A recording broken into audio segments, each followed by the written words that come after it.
तो hello everyone, स्वागत है आपका एक और वीडियो में। और आज के वीडियो में हम शुरू करने जा रहे हैं class tenth. Yes, class tenth geography. ठीक है, क्लास टेंथ ज्योग्राफी है हमारे पास में आज के डेट में। और इस वाले लेक्चर में बच्चों हम चैप्टर नंबर 1 जो कि रिसोर्स डेवलपमेंट के नाम से है आपके पास में, ये वाला पूरा का पूरा चैप्टर हम डील करेंगे। ठीक है, तो लेट अस बिगिन। ये वाला चैप्टर, ये वीडियो वन शॉट होने वाला है, जैसा कि आपने देखा भी होगा थंबनेल में। तो वन शॉट है ये वीडियो, एक लेक्चर में हम पूरा का पूरा चैप्टर फिनिश करेंगे ये वाला। ठीक है, इसके बाद क्वेश्चन आंसर देखेंगे। अगेन नोट्स के लिए आपको डिस्क्रिप्शन में जाना है, लिंक मिल जाएगा, वहाँ से नोट्स आप ले सकते हैं। और साथ ही साथ आप इम्पॉर्टेंट क्वेश्चंस के लिए भी नीचे जाएंगे, सिर्फ उतने ही क्वेश्चंस करने हैं। हर एक चैप्टर के लिए, पूरे सोशल साइंस में हर एक चैप्टर के लिए इंपॉर्टेंट क्वेश्चन आंसर्स की एक सीरीज लेकर के आऊंगा बहुत जल्द। बट उससे पहले फटाफट से एक बार सिलेबस हम लोग फिनिश कर लेंगे। तो चलिए लेक्चर को शुरू करते हैं। पहला लेक्चर है रिसोर्स। रिसोर्स कहते किसे हैं? तो सबसे पहले सिंपल भाषा में सुनिए। रिसोर्स का मतलब होता है हर वो चीज जो आपका काम आसान कर दे, वो रिसोर्स है। ठीक, जैसे फैन, आपको गर्मी लगती है, आप फैन चलाते हो, फैन एक रिसोर्स है। पेन, मुझे अभी पढ़ाना है आपको, ये पेन रिसोर्स है। जैकेट जो मैंने पहन रखी है, मुझे ठंड से बचा रही है जैकेट, तो ये जैकेट भी क्या है? एक रिसोर्स है। लैंड एक रिसोर्स है, क्योंकि लैंड से आपको एग्रीकल्चरल आउटपुट मिलता है और उसकी वजह से आप खाना वगैरह खा पाते हो। ठीक है, क्रॉप्स वगैरह मिलते हैं हमें। ये सारी चीजें, एयर, वाटर, ये सारी चीजें क्या है? रिसोर्स हैं। रिसोर्स का सिंपल मतलब दिमाग में रखना है, हर वो चीज जो हमें हमारी लाइफ में कुछ ना कुछ हेल्प कर रही है या कुछ ना कुछ कंट्रीब्यूट कर रही है, उन सारी चीजों को हम क्या बोलेंगे? रिसोर्स बोलेंगे। मोटे मोटे तौर पे बस यही रखना है दिमाग में। ठीक है, अब टेक्निकल डेफिनेशन पढ़ते हैं। Everything in our environment which can be used to satisfy our needs is and it is technologically accessible. Yes sir, मान लो कोई ऐसी चीज है अर्थ पे, कोई ऐसी चीज है अर्थ पे और वो एक रिसोर्स है, उसमें पोटेंशियल है, बट हमारे पास वो टेक्नोलॉजी नहीं है कि हम उसे एक्सट्रैक्ट कर सके और उसका यूज ले पाए। तो सर फिर वो चीज हमारे लिए रिसोर्स नहीं होगी। से फॉर एग्जाम्पल, मान लो कि एग्जाम्पल के लिए मैं एक चीज लेता हूं, जैसे मान लो आयरन ओर। ठीक, सभी जानते हैं आयरन ओर किसे कहते हैं। सर आयरन ओर आपको नेचुरली मिलता है अर्थ के अंदर से, ठीक है, बट अर्थ से आप उसे एक्सट्रैक्ट करते हो, निकाल के बाहर लाते हो, और फिर उस आयरन ओर को आप उसको मेटलर्जिकल प्रोसेसेस के थ्रू गुजारते हो, फिर वो आयरन बनता है। अगर आपको आयरन, डायरेक्ट आयरन की जरूरत है तो आप डायरेक्ट आयरन का इस्तेमाल करते हो बिल्डिंग के कंस्ट्रक्शन में, कई बार, है ना सर। कई बार आप उस आयरन को स्टील वगैरह के फॉर्म में कन्वर्ट करते हो, बोले तो उसे एलॉय बना देते हो, ठीक है, और फिर उसका यूज करते हो आप।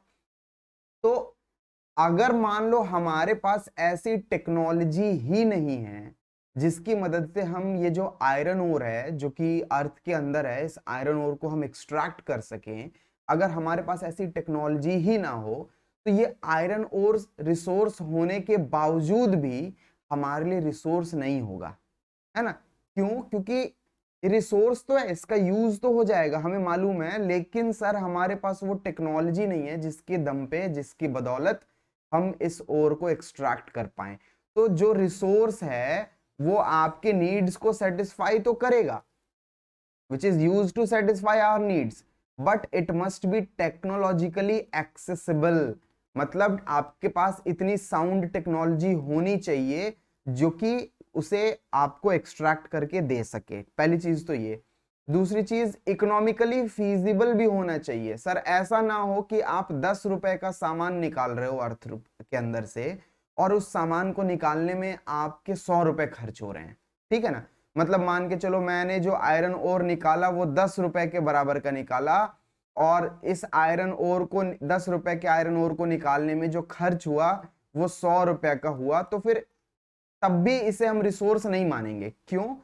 क्योंकि इसमें खर्चा इतना ज्यादा आ जा रहा है कि वो चीज हमारे लिए फीजिबल नहीं है फिर, है ना।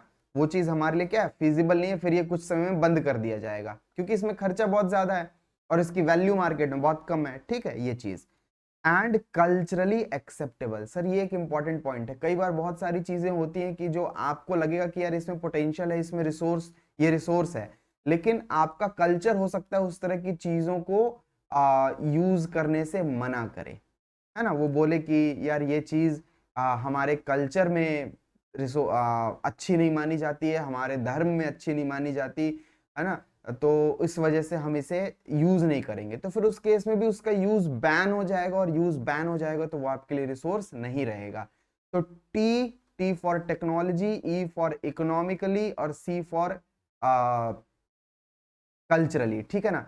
तो हर वो चीज जो कि आपकी नीड को सेटिस्फाई करे, लेकिन टीईसी वाली कंडीशन भी फुलफिल करे, technologically accessible, economically feasible and culturally acceptable, ठीक है। तो टेक याद रखना है आप, ठीक है। इस टाइप की जितनी भी चीजें होंगी उसे सर हम क्या बोलेंगे, उसे हम बोलेंगे रिसोर्स। ह्यूमन बींग्स को भी हम रिसोर्स मानते हैं, आप या मैं या जितने भी ह्यूमन बींग्स आपको दिखाई दे रहे हैं वो सारे क्या हैं, रिसोर्स हैं। और ये ह्यूमन बींग्स ही हैं जो एनवायरनमेंट में पड़े हुए रिसोर्सेज को एक्सट्रैक्ट करते हैं और उन्हें वाकई में रिसोर्स बनाते हैं, और फिर उनका यूज हम कर पाते हैं। ह्यूमन बींग्स के माइंड के बदौलत ही ये पॉसिबल हो पाया है। अगला टॉपिक है सर क्लासिफिकेशन ऑफ रिसोर्सेज, ठीक है। क्लासिफिकेशन ऑफ रिसोर्सेज में देखेंगे तो रिसोर्सेज को डिफरेंट डिफरेंट क्राइटेरिया के अकॉर्डिंग डिफरेंट डिफरेंट टाइप्स में क्लासिफाई किया जाता है, ठीक है। जैसे मान लो किसी क्लास में 100 बच्चे हैं। अब इन 100 बच्चों को मैं क्लासिफाई करूं मार्क्स के बेसिस पे। मान लो मैं बोलूं 60% से ज्यादा लाने वाले बच्चे कितने हैं और 60% से कम मार्क्स लाने वाले कितने बच्चे हैं। एक क्लासिफिकेशन ऐसे कर सकता हूं। कई बार मैं क्लासिफिकेशन सर एज के अकॉर्डिंग कर सकता हूं, कई बार मैं क्लासिफिकेशन कलर के अकॉर्डिंग कर सकता हूं, है ना। तो सर ये क्लासिफाई करने का, सेम चीज को क्लासिफाई करने का अलग अलग क्राइटेरिया हो सकता है। तो सिमिलरली ओरिजिन के बेसिस पे अगर मैं बात करूं, ओरिजिन का मतलब होता है कोई चीज कैसे कहां से मिल रही है आपको, कैसे मिल रही है आपको, ठीक है ना। सोर्स क्या है, उसको उसको जो आप पा रहे हो। जैसे मान के चलो आप मैं बोलूं कि आप अभी आज 1 महीने बाद आपके पास क्लास 10th की एसएसटी की बहुत अच्छे कॉन्सेप्ट्स आ गए आपके पास, ठीक है। तो सर आपसे पूछा जाएगा यार तुम्हारे इस कॉन्सेप्ट का ओरिजिन क्या है, सोर्स क्या है, कहाँ से मिला ये एजुकेशन तुम्हें। तो आप बोलोगे कि सर ये एजुकेशन मुझे एडुनेक्स्टर से मिला, है ना। चैनल का नाम लोगे आप, या आप मेरा नाम ले सकते हो, मनोज सर ने पढ़ाया, ठीक है। तो ओरिजिन के बेसिस पे अगर मैं बात करूं तो रिसोर्सेज को 2 टाइप्स में क्लासिफाई किया जाता है, बायोटिक एंड एबायोटिक, ठीक है। क्या होता है अभी देखेंगे। एग्जॉस्टिबिलिटी के बेसिस पे अगर मैं बात करूं, एग्जॉस्टिबिलिटी का मतलब होता है कि कोई चीज कितने लंबे समय तक टिकेगी या कितने देर में खत्म हो जाएगी, ठीक है ना। ये एग्जॉस्टिबिलिटी का मतलब होता है। कुछ चीजें होती हैं जो एग्जॉस्ट हो जाएंगी, समाप्त हो जाएंगी, कुछ चीजें होंगी जो एग्जॉस्ट नहीं होंगी, ठीक है। तो एग्जॉस्टिबिलिटी के बेसिस पे अगर मैं बात करूं तो रिन्यूएबल एंड नॉन रिन्यूएबल में क्लासिफाई किया जाएगा। अगर मैं ओनरशिप के बेसिस पे बात करूं कि कितनी चीजों पे किसका किसका मालिकाना हक है, कौन ओनर है उसका, तो आप बोलोगे इंडिविजुअल रिसोर्सेज होंगे, कम्युनिटी बेस्ड रिसोर्सेज होंगे, नेशनल रिसोर्सेज होंगे एंड इंटरनेशनल रिसोर्सेज होंगे, ठीक है। ये क्लासिफिकेशन सर आपको याद रखना है, ठीक है। पेपर में क्या होगा, कई बार ना एमसीक्यू निकालेंगे वो, और एमसीक्यू निकाल करके आपको एक स्टेटमेंट दे देंगे, बोलेंगे कि ये आइटम कौन से रिसोर्सेज हैं, रिन्यूएबल हैं, नॉन रिन्यूएबल हैं, या कौन से रिसोर्सेज हैं। या ऐसा भी पूछ सकते हैं आपसे कि ये वाले रिसोर्सेज जो हमने लिखे हुए हैं यहाँ पे, ये रिसोर्सेज किस कैटेगरी के अकॉर्डिंग या किस बेसिस पे क्लासिफाई किए गए हैं। ओरिजिन के बेसिस पे क्लासिफाई हुए हैं, एग्जॉस्टिबिलिटी के बेसिस पे, या ओनरशिप के बेसिस पे, या स्टेटस ऑफ डेवलपमेंट के बेसिस पे, किस बेसिस पे क्लासिफाई किए गए हैं। तो ये आपको अच्छे से समझना है, इसको रटना नहीं है, समझना है, ठीक है। स्टेटस ऑफ डेवलपमेंट की बात करूं, स्टेटस ऑफ डेवलपमेंट का मतलब हो गया कि कौन से रिसोर्स अभी आज के डेट में कितना डेवलप्ड है। जैसे मैं आज के डेट में बात करूं कि विंड एनर्जी, है ना, विंड एनर्जी आज से 50 साल पहले भी रिसोर्स था, और आज के डेट में भी वो रिसोर्स है। लेकिन आज से 50 साल पहले विंड एनर्जी कौन सा रिसोर्स था, पोटेंशियल रिसोर्स था, मतलब उसमें वो ताकत थी कि वो आपको एनर्जी क्रिएट करके दे, लेकिन हमारे पास टेक्नोलॉजी उतनी अच्छी नहीं थी या टेक्नोलॉजी थी ही नहीं, कुछ इस प्रकार से। लेकिन आज की डेट में विंड एनर्जी क्या है, डेवलप्ड स्टॉक हो सकता है, कह सकते हैं हम कि विंड एनर्जी क्या है, एक डेवलप्ड स्टॉक है या एक डेवलप्ड रिसोर्स है, ठीक है। चलिए, रिजर्व भी एक रिसोर्स है जो कि उसी बेसिस पे क्लासिफाई होता है, किस बेसिस पे, on the basis of status of development, ठीक है। अगला है सर, अब हम बात करते हैं, एक एक करके हम देखते हैं। On the basis of origin बोला मैंने, ओरिजिन के बेसिस पे कितने टाइप के रिसोर्सेज बताए थे आपको, बायोटिक एंड ए बायोटिक।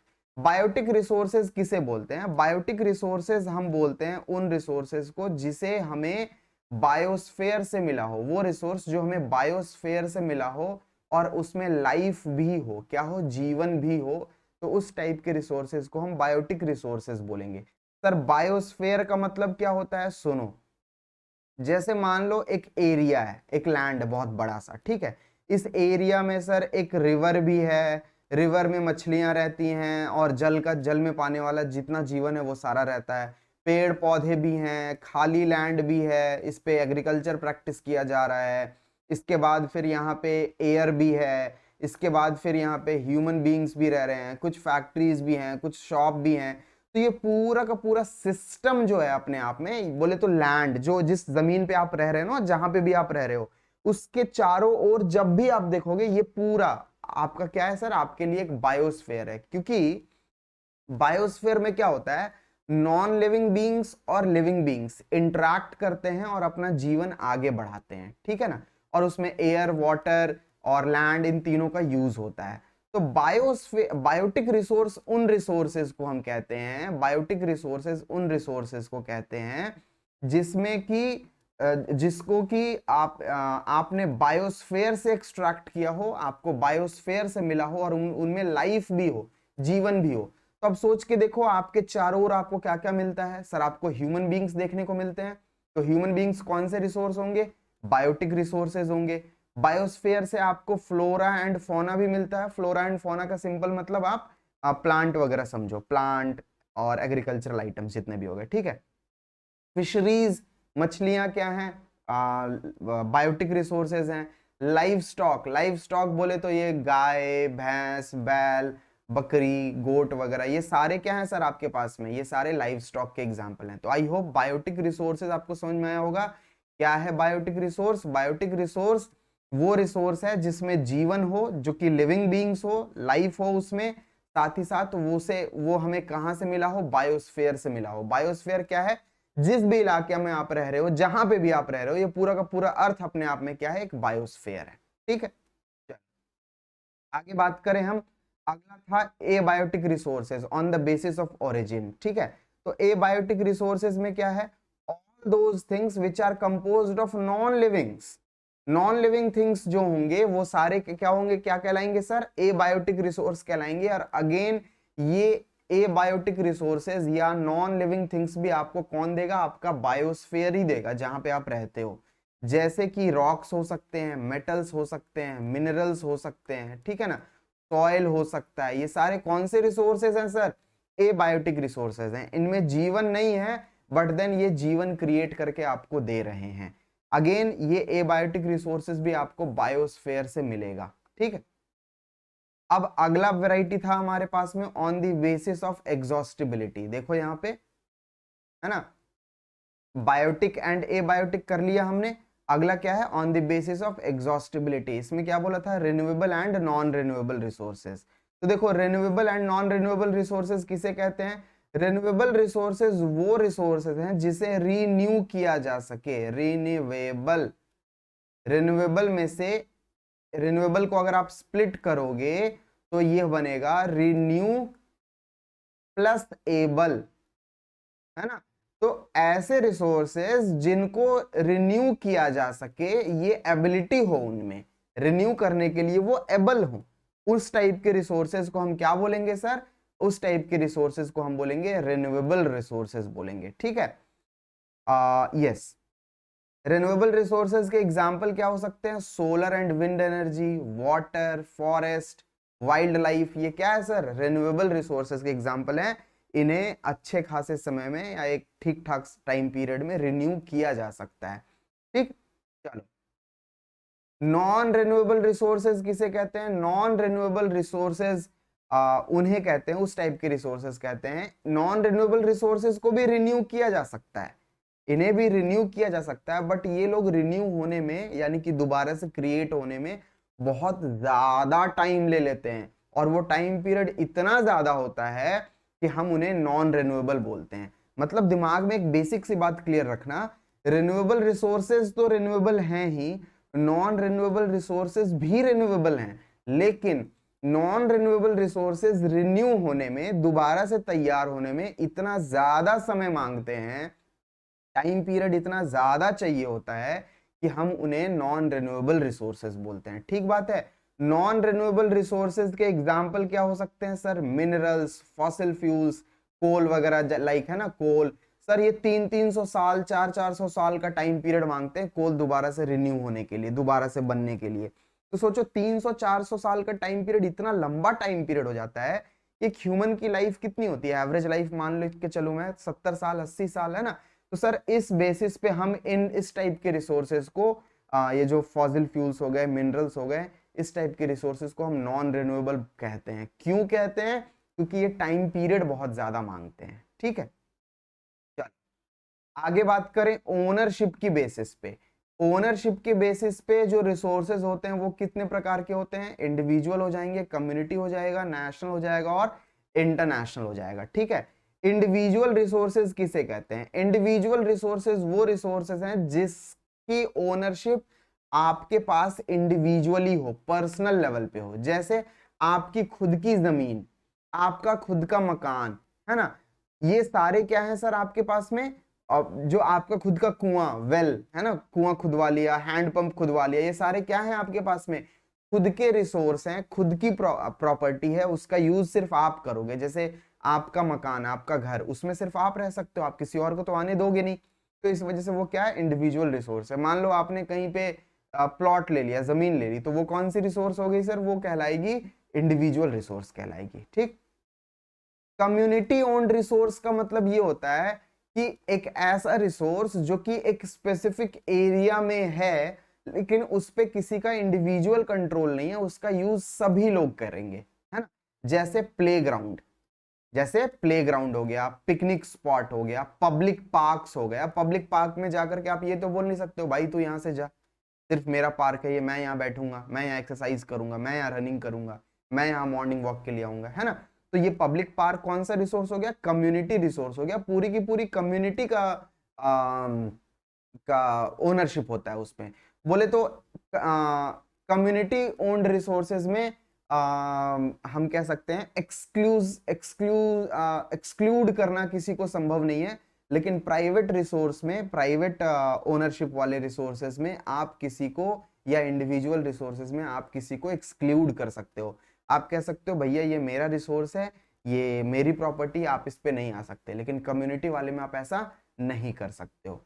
अगला है नेशनल रिसोर्सेज। नेशनल रिसोर्सेज का मतलब पूरे देश की संपत्ति। ठीक है, अब इसको ध्यान से पढ़ना।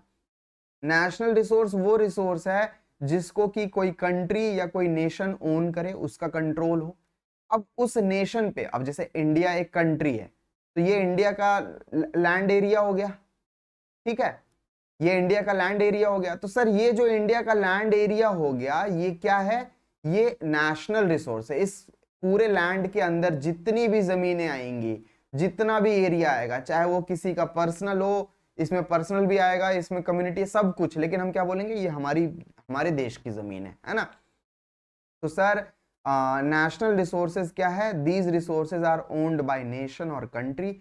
अब इस लैंड पे जितने भी मिनरल्स आएंगे, वाटर होगा, फॉरेस्ट होगा, वाइल्ड लाइफ होगी, land with in the political boundary, है ना, ये पूरी की पूरी जमीन जो है ना, ये पूरी की पूरी जमीन जो है, और ओशनिक एरिया भी। ओशनिक एरिया में कहां तक सर? 12 नॉटिकल माइल्स तक। 12 नॉटिकल माइल्स का मतलब क्या है? समझो यहां ध्यान से। सर मान लो ये इंडिया है, और इंडिया में यहाँ पे समुंदर है। ठीक है, तो समुंदर से में जब आप जाओगे अंदर, कितनी दूरी तक? 12 नॉटिकल माइल्स तक। 12 नॉटिकल माइल्स का मतलब होता है 22.2 किलोमीटर्स। इतनी दूरी तक जब आप जाओगे तो वो पूरा एरिया भी इंडिया का ही एरिया है, वो भी इंडिया की टेरिटरी है। इसी वजह से आप देखोगे इस टेरिटरी में, हमारे समुद्र में अगर कोई आ जाए तो हम उसे गिरफ्तार वगैरह भी कर लेते हैं, है ना। कई बार आपने सुना होगा मछुआरे पकड़े गए श्रीलंका के, कई बार श्रीलंका वाले हमारे मछुआरे फिशरमैन वगैरह को पकड़ लेते हैं। तो वो क्यों पकड़ते हैं? क्योंकि वो फिशिंग करते करते उनकी टेरिटरी में चले जाते हैं, ठीक है। 12 nautical miles from the coast are termed as territorial water and resources therein belong to the nation। ये सारे resources भी किसको belong करेंगे सर? उस nation को belong करेंगे, और इसी वजह से हम क्या बोलेंगे? national resource बोलेंगे उसे।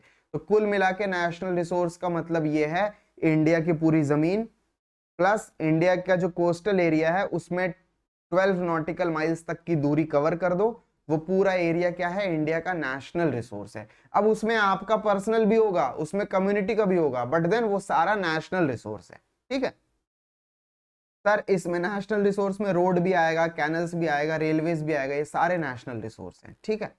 चलो इंटरनेशनल रिसोर्स की बात करूं मैं। इंटरनेशनल रिसोर्स कौन से रिसोर्स हैं? इंटरनेशनल रिसोर्स वो रिसोर्स हैं जिसपे किसी नेशन का कंट्रोल नहीं है, जिसपे कोई नेशन क्लेम नहीं कर सकता कि ये हमारा है। से फॉर एग्जांपल मान लो कि ये इंडिया है, आपने 12 नॉटिकल माइल्स तक तो बोला कि ये हमारा एरिया है, 12 नॉटिकल माइल्स तक, ये नेशनल टेरिटरी का नेशनल टेरिटरी में फॉल करेगा या ये नेशनल रिसोर्स में आएगा। लेकिन इंटरनेशनल रिसोर्स की अगर मैं बात करूं तो क्या कह रहा है वो? The oceanic resources beyond 200 nautical miles, beyond 200 nautical miles of the exclusive economic zone। Sir मान लो मैं इंडिया के बगल में एक ओशन है और यहां पे कोई कंट्री है। अब सर इंडिया के जो मेन लैंड है, ये वाला जो एरिया है, यहां से आप बढ़ो यहां तक, मान लो ये वो पॉइंट है जो कि इंडिया से और इंडिया की मेन लैंड से 200 नॉटिकल माइल की दूरी पे है, 200 नॉटिकल माइल की दूरी पे है। सिमिलरली इस कंट्री से यहां तक की दूरी मान लो ये है 200 नॉटिकल माइल, ठीक है। अब मान लो इस वाले एरिया में, इसे हम कहते हैं इंटरनेशनल वाटर्स, ठीक है ना।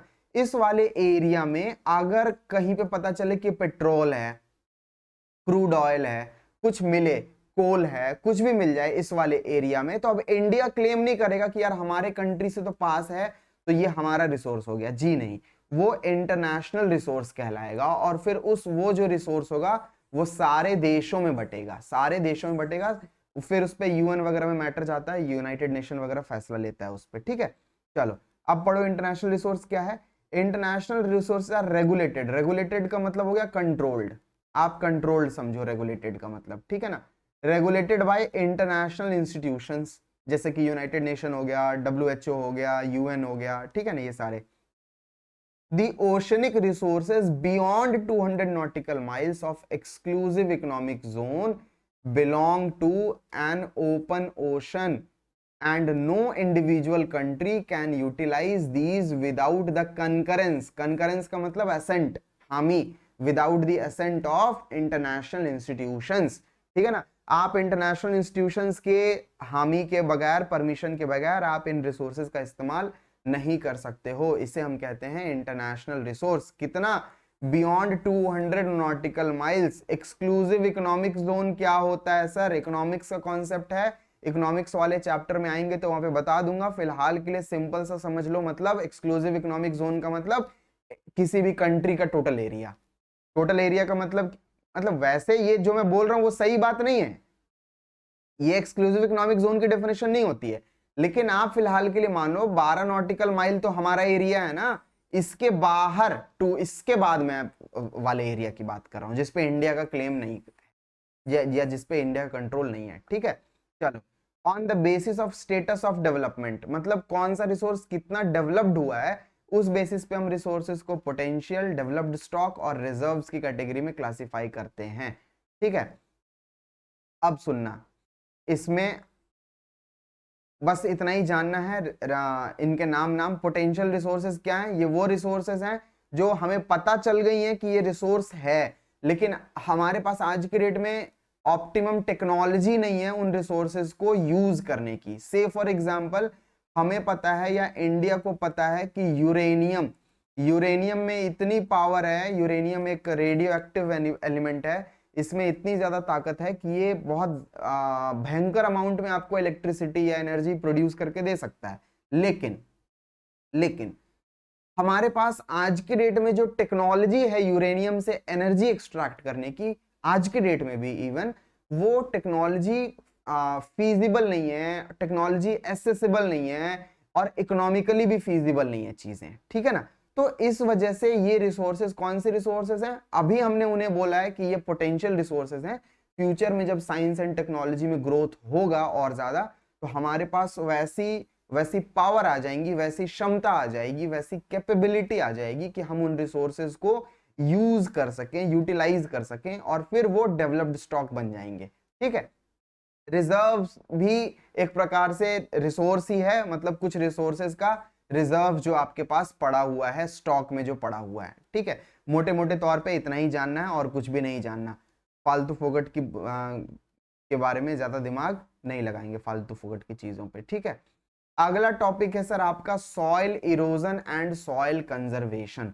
सॉइल इरोजन का मतलब क्या होता है? सॉइल इरोजन का सिंपल मतलब ये होता है कि मान लो ये एक लैंड है, ये एक पीस ऑफ लैंड है और इस लैंड पे जो टॉप मोस्ट लेयर है, कौन सा layer? Top most layer of soil जो होगी वो अगर इरोड हो जाए, इरोड मतलब वो हट जाए वहां से और फिर नीचे वाली, उसके नीचे वाली लेयर रह जाए, तो हम इस टाइप से जब सॉइल का मूवमेंट होता है one place to another place due to natural factors, due to natural factors, तो उस टाइप के मूवमेंट को हम इस टाइप के फेनोमेना को हम क्या बोलते हैं? सॉइल इरोजन बोलते हैं। जब सॉइल का, मिट्टी का जो सबसे ऊपर वाला लेयर है वो हट जाए किसी भी कारण से।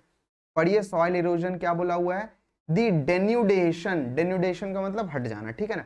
The denudation of soil cover, आप जब पेपर में लिखोगे तो यही डेन्यूडेशन वर्ड लिखना। इससे क्या होता है, इससे उनको लगता है एग्जामिनर को कि आप ना बुक से पढ़े हुए बच्चे हो और एक स्टैंडर्ड लैंग्वेज का इस्तेमाल कर रहे हो आप, ठीक है ना। आप डेन्यूडेशन की जगह पे रिमूवल भी यूज कर सकते हो, लेकिन वो लेमन लैंग्वेज हो जाएगी, टेक्निकल लैंग्वेज नहीं होगी। आप थोड़ा टेक्निकल लैंग्वेज में अपने आंसर को लिखोगे तो आप क्या लिखोगे? The denudation of soil cover. Soil cover का मतलब फर्स्ट लेयर, ठीक है ना। Soil cover and subsequent washing down, बार बार वो हटता रहे, is described as soil erosion. देखो एकदम सिंपल सा डेफिनेशन है, एनसीईआरटी से कट कॉपी पेस्ट लिया मैंने, ठीक है। चलो, the soil erosion is caused due to human activities. Soil erosion human activities की वजह से भी हो सकता है। डिफॉरेस्टेशन हम बहुत ज्यादा कर दे, है ना, जंगलों को जो आप काट देते हो, तो मान लो ये एरिया है, इस एरिया में बहुत सारे पेड़ थे, तो पेड़ होंगे तो पेड़ों की जड़ें होंगी, रूट्स होंगे, वो रूट सॉइल को पकड़ के रखते हैं। लेकिन जब आपने पेड़ों को रिमूव कर दिया यहां से, अब यहां से क्या कर दिया आपने? पेड़ों को रिमूव कर दिया, तो अब ये ओपन एरिया बन गया। अब इस एरिया में हवा जब चलेगी, हवा चलेगी तो सॉइल को बहुत इजीली वो मूव करवा पाएगी। मान लो बाढ़ आ गया, फ्लड आ गया, फ्लड भी टॉप मोस्ट लेयर को बहुत इजीली मूव करवा पाएगा यहाँ से। तो डिफॉरेस्टेशन की वजह से ये सारी प्रॉब्लम आएंगी। तो आप बोलोगे डिफॉरेस्टेशन एक रीजन है सॉइल इरोजन का।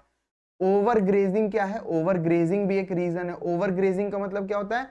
जो जानवर वगैरह होते हैं, जो लाइव स्टॉक होता है, वो तो घास वगैरह पे जीवित होते हैं, है ना, वो घास खाएंगे और फिर उनका पेट भरेगा। तो मान लो गाय को आपने चरने के लिए छोड़ दिया, है ना, तो गाय जब ग्रेजिंग कर रही होगी फील्ड में, मान लो उसमें आपने बहुत सारे गायों को लगा दिया और गायों ने सारी घास खा ली। अब घास भी क्या है? घास भी सॉइल को इंटैक्ट रखेगा, वहां पे पकड़ के रखता है ना। लेकिन जब घास है ही नहीं तो फिर वो सॉइल की पकड़ लूज हो जाएगी, फिर वो सॉइल मूव हो जाएगा इजीली। कंस्ट्रक्शन और माइनिंग की वजह से भी सॉइल इरोजन होता है, क्योंकि कंस्ट्रक्शन में आप देखोगे कई बार कंस्ट्रक्शन, मान लो यहाँ पे ये वाला एरिया क्या है, ये वाला एरिया, मान लो इस एरिया की डेप्थ ज्यादा है, गड्ढा है इस एरिया में, है ना, होल है, लैंड तो है, लेकिन तो आप उसे लेवल पे लाने के लिए कहीं और से मिट्टी निकालोगे और फिर यहाँ फिलिंग करवाओगे, फिर ये एक लेवल पे आएगा और फिर उसके बाद आप इस पे अपनी बिल्डिंग बनाओगे। ब्रिक्स वगैरह बनाते हो, ईंट बनाते हो, ईंट बनाने में सर ईंट भी कंस्ट्रक्शन से रिलेटेड काम है, लेकिन उसमें भी आपको मिट्टी की जरूरत पड़ेगी ईंट बनाने के लिए, ब्रिक्स को बनाने के लिए। तो इन सारी चीजों के लिए आप एक जगह से मिट्टी निकालोगे जब भी तो बनेगा ना। तो जब मिट्टी निकाल रहे हो तो वो क्या हो रहा है? सॉइल इरोजन हो रहा है, ठीक है। इसके बाद क्या है सर? माइनिंग। माइनिंग का मतलब क्या होता है? माइनिंग का मतलब होता है कि लैंड के अंदर कई बार रिसोर्सेज होते हैं, मान लो आयरन ओर है वगैरह ब्ला ब्ला चीजें हैं, तो अब आयरन ओर निकालने के लिए आपको एक एरिया को पूरा एक बहुत लंबे चौड़े एरिया को आपको क्या करना पड़ेगा? आपको उसमें डिग करना पड़ेगा, होल करना पड़ेगा, फिर आप अंदर जाओगे, फिर वहां से ओर निकालोगे। तो जब आपने डिग किया तो उतने एरिया की जो जमीन है उस की जो मिट्टी है उसको निकाल के फेंका आपने इधर उधर, तो वो क्या हो गया? सॉइल इरोजन हो गया। ठीक है, चलो। सॉइल इरोजन नेचुरल फैक्टर्स की वजह से भी होता है, जैसे कि विंड, हवा बहुत तेज चलेगी तो उसकी वजह से सॉइल इरोजन होगा, मैंने बताया आपको। ग्लेशियर्स की वजह से भी सॉइल इरोजन होता है। सर कैसे हो सकता है ग्लेशियर की वजह से? देखो मैं समझाता हूं यहाँ पे। जैसे मान लो ये एरिया है और इस एरिया में ना वाटर है। क्या है? वाटर है। अब मान लो सडनली, ये जनरली आपको अपर पोल्स की तरफ होगा इस टाइप की चीजें, जहां पे टेम्परेचर बहुत लो होगा। अब मान लो टेम्परेचर बहुत लो हो गया, टेम्परेचर बहुत लो हो गया तो यहाँ पे जो वाटर था वो वाटर किस में कन्वर्ट हो गया? आइस में कन्वर्ट हो गया। वो वाटर किस में कन्वर्ट हो गया? आइस में। अब वाटर में ऑलरेडी बहुत सारा सॉइल वहां पे मिक्स्ड था, जो एकदम पानी थी इस एरिया में, उस एरिया में सॉइल मिक्स था। सोच के देखना, इमेजिन करोगे तो समझ में आएगा। ठीक है, अब जब वो आइस बना तो वो मिट्टियां क्या हुई? उस आइस में फंस गई, ट्रैप हो गई। अब मान के चलो कि ग्लेशियल एक्सप्लोजन हुआ और पूरा का पूरा आइस यहां से स्लाइड होकर के कहीं और चला गया, तो यहां की जो मिट्टी थी वो कहीं और चली गई, यहां की जो मिट्टी थी वो क्या हो गई? कहीं और चली गई। तो ग्लेशियल इरोजन भी एक चीज होती है। ठीक है, और वाटर की वजह से भी इरोजन होता है। नदी वगैरह जब फ्लो होती है तो अपने साथ बहुत सारी मिट्टी बहा के लेके जाती है ना, फ्लो करवा के लेके जाती है। तो ये सारे तो सॉइल इरोजन के नेचुरल रीजंस भी हैं और ह्यूमन मेड या मैन मेड रीजंस भी हैं। मैन मेड रीजंस में डिफॉरेस्टेशन, ओवरग्रेजिंग, कंस्ट्रक्शन, माइनिंग आ जाएगा, और नेचुरल फैक्टर्स में wind, glacier, water, soil erosion, ये सारी चीजें आ जाएंगी। ठीक है, चल। अब soil erosion sir defective methods of farming की वजह से भी होता है। कई बार आप डिफेक्टिव मेथड्स ऑफ फार्मिंग कर रहे होते हो, उसकी वजह से भी क्या होता है? सॉइल इरोजन होता है। से फॉर एग्जांपल आप लोगों ने क्लास 8 या 9 में एक मेथड पढ़ा होगा फार्मिंग का, स्लैश एंड बेयरिंग करके, पता नहीं एग्जैक्टली नाम याद नहीं आ रहा मुझे, स्लैश एंड बर्न या स्लैश एंड कट करके कोई मेथड होता है, जहां पे जो ट्राइब के लोग होते हैं वो लोग क्या करते हैं सर? एक स्पेसिफिक एरिया में पहले पेड़ों को काट देते हैं, उस एरिया में वो क्या करते हैं? वो एग्रीकल्चरल एक्टिविटी करते हैं। जब उस लैंड की फर्टिलिटी चली जाती है तो वहां से चले जाते हैं वो लोग, फिर दूसरे जगह पे स्लैशिंग करेंगे। तो जिस जगह को उन्होंने छोड़ दिया उस जगह पे क्या होगा? उस जगह पे अब विंड आएगा, वाटर आएगा, तो वो सॉइल को इरोड करता रहेगा। ठीक है, तो ये डिफेक्टिव मेथड हो गया एक फार्मिंग का। रनिंग वाटर, अब यहां पढ़ना, ये बहुत इंपॉर्टेंट लाइनें हैं, इस वजह से मैंने इनको रखा है। ठीक है ना, रनिंग वाटर, रनिंग वाटर मतलब नदी जैसा एग्जांपल में ले लो, नदी में रनिंग वाटर होता है। ठीक है ना, running water cuts through the clayey soil and makes deep channels as gullies. Sir इसका क्या मतलब है? मैं आपको पहले एक इमेज दिखाता हूं, मैं आपको पहले एक इमेज दिखाता हूं। ठीक है, ये देखो,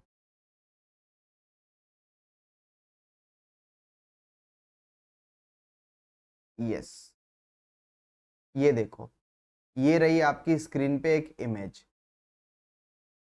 ठीक है, अब ये इमेज देखो अगर आप ध्यान से, तो देखो आपको दिखाई देगा कि एक ना एक गड्ढा जैसा बना हुआ, एक होल जैसा बना हुआ, और आपको साफ साफ नजर आएगा कि यहां से पानी पास हुआ होगा या नदी की एक धारा गई होगी, उसकी वजह से यहाँ पे ये लैंड ऐसा हो गया है। ठीक है, तो ये वाला जो लैंड है, इस लैंड को इरोड कर दिया किसने? नदी ने इरोड किया, रिवर ने इरोड किया, और इस वजह से इस टाइप की लैंड को हम क्या बोलेंगे? इस टाइप के लैंड को हम बोलेंगे, क्या बोलेंगे? इस टाइप के लैंड को हम बोलेंगे बैड लैंड, है ना, बैड लैंड बोलेंगे, क्योंकि ये एग्रीकल्चर के लिए अब यूजेबल नहीं है ये लैंड। ठीक है ना, तो इस टाइप की लैंड बैड लैंड कहलाएंगी, और गलीज भी कहलाती हैं। क्या कहलाती हैं? गलीज कहलाती हैं। ठीक है, अब पढ़ो यहाँ पे, the running water cuts through the clayey soil and makes deep channels. तो वो जो रास्ता जैसा दिख रहा था ना, उसे डीप चैनल्स बोल रहे थे। ये जो मैंने दिखाया आपको, ये तो फिर भी थोड़ा कम डीप था। जो रिवर्स बनाते हैं कई बार बहुत ज्यादा डीप बना देती हैं। ठीक है ना, डीप चैनल्स एज गलीज, और ये जो दिखाया मैंने आपको इमेज, यही इसे ही गली कहते हैं। ठीक है ना, गलीज कहते हैं। The land become unfit for cultivation and hence it is known as bad land, ठीक है। When water flows as a sheet over large areas down a slope and the top soil is washed away, it is known as sheet erosion. Sir नदी जब cross होगी, मान लो नदी यहाँ पे upper area है और यहाँ पे लोअर एरिया है, तो नदी का फ्लो तो इस डायरेक्शन में होगा। नदी जब फ्लो होगी तो अपने स्पीड की वजह से पूरा का पूरा ये पूरा का पूरा इतनी एरिया का पूरा जो टॉप मोस्ट सॉइल है इसे इरोड करके लेके चली जाएगी। तो इस पूरे एरिया को हम क्या बोल रहे हैं, एक शीट बोल रहे हैं। जैसे आपका पेज होता है ना, बोलते हैं ना कि यार एक शीट दियो मेरे को, तो वैसे ये एक शीट है पूरा का पूरा। ये पूरा का पूरा शीट ही, इस पूरे शीट का जो सॉइल है वो इरोड हो गया, इसी वजह से हम क्या बोल रहे हैं, उसे शीट इरोजन बोल रहे हैं। देखो सेम कॉन्सेप्ट है लेकिन अलग अलग टर्म्स के रूप में आ रहा है, बट देन उनका एक रिलेवेंस है, इसी वजह से मैं आपको एक्सप्लेन कर रहा हूं इन चीजों को, ठीक है ना। इसे शीट इरोजन कहेंगे, ठीक है ना। विंड ब्लो कर देता है लूज सॉइल को, है ना। फ्लैट लैंड पे या स्लोप्ड लैंड पे जो विंड होती है, हाई स्पीड विंड होती है, वो क्या करती है सर, वो सॉइल को इरोड कर देती है। और जब सॉइल को इरोड करेगी तो आप बोलोगे इरोजन तो हुआ है, लेकिन चूंकि वो विंड की वजह से हुआ है तो हम उसे क्या बोलेंगे, विंड इरोजन बोलेंगे। तो सर अब ये जो इरोजन है ना, ये इरोजन एक बुरी चीज है, एक बैड चीज है, एक बुरी चीज है हमारे लिए, ह्यूमन बींग्स के लिए। क्यों? क्योंकि जो टॉप मोस्ट सॉइल होता है, जो टॉप मोस्ट लेयर होता है, वो बहुत इंपॉर्टेंट होता है एग्रीकल्चर के पॉइंट ऑफ व्यू से। एग्रीकल्चर के पॉइंट ऑफ व्यू से क्या होता है, वो बहुत इंपॉर्टेंट होता है। और चूंकि वो इंपॉर्टेंट होता है और उसकी मदद से आप एग्रीकल्चर कर सकते हो, खेती बाड़ी का काम कर सकते हो, क्रॉप्स ग्रो कर सकते हो, तो अगर वो इरोड हो जाएगा, सॉइल अगर इरोड होगा किसी भी कारण से, तो वो हमारी लाइफ को, हमारे लाइफस्टाइल पे इम्पैक्ट डालेगा। तो इस वजह से हम बात करते हैं, अब बात करेंगे किसकी, सॉइल कंजर्वेशन की। क्योंकि सॉइल इरोजन हो रहा है और वो एक प्रॉब्लम है, तो हमें जरूरत है सॉइल को कंजर्व करके रखने की। किसकी क्या करके रखने की, कंजर्व करके रखने की, कि सॉइल एक जगह पे इंटैक्ट रहे, ठीक है। चलो अब आगे देखते हैं। अब क्या है सर, सॉइल को कंजर्व करने का मतलब, अब दिमाग में याद रखना, रटना नहीं पड़ेगा। सॉइल को कंजर्व करने का मतलब हो गया, सॉइल पहले दिमाग में ये लाना, सॉइल कंजर्वेशन पढ़ क्यों रहे हैं, क्योंकि सॉइल इरोजन हुआ है। सॉइल इरोजन हुआ है, इस वजह से हम क्या पढ़ रहे हैं, सॉइल कंजर्वेशन पढ़ रहे हैं। क्योंकि ये क्या है, ये एक प्रॉब्लम है। क्या ये प्रॉब्लम है? तो इस प्रॉब्लम का सॉइल कंजर्वेशन क्या है, सॉल्यूशन है, ठीक है ना। तो इसी वजह से हम सॉइल कंजर्वेशन पढ़ रहे हैं। क्या पढ़ रहे हैं, सॉइल कंजर्वेशन। चलो अब सॉइल कंजर्वेशन में सबसे पहला क्या है सर, कॉन्टूर फ्लोइंग बोला जा रहा है और टेरेस कल्टीवेशन बोला जा रहा है। एक स्ट्रिप क्रॉपिंग बोला जा रहा है, शेल्टर बेल्ट्स बनाने के लिए बोला जा रहा है। क्या हो रहा है ये, इसको मैं एक्सप्लेन करता हूं आपको एक इमेज के थ्रू, ठीक है ना। इसको मैं एक्सप्लेन करता हूं आपको किसके थ्रू, एक इमेज के थ्रू। चलो यहां देखो, पहले मुझे एक इमेज निकालने दो। यहाँ पे थे एग्जैक्टली पहले से पहले तो यस। तो अब देखो, आप, अब हम क्या कर रहे हैं, कुछ इमेजेस लेंगे, ठीक है ना। चलो तो सबसे पहले ये देखो, ये रहा कॉन्टूर का, दिखा आपको कॉन्टूर?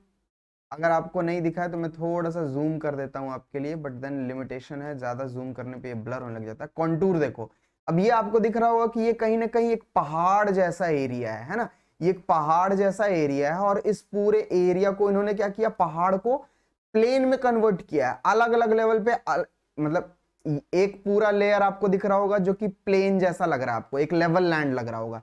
सिमिलरली ऊपर जाओगे तो वहां पे भी आपको एक लेवल पे लैंड दिख रहा होगा, नीचे जाओगे तो एक लेवल पे लैंड लिख रहा होगा, ठीक है। ये कॉन्टूर फ्लोइंग का एग्जांपल है।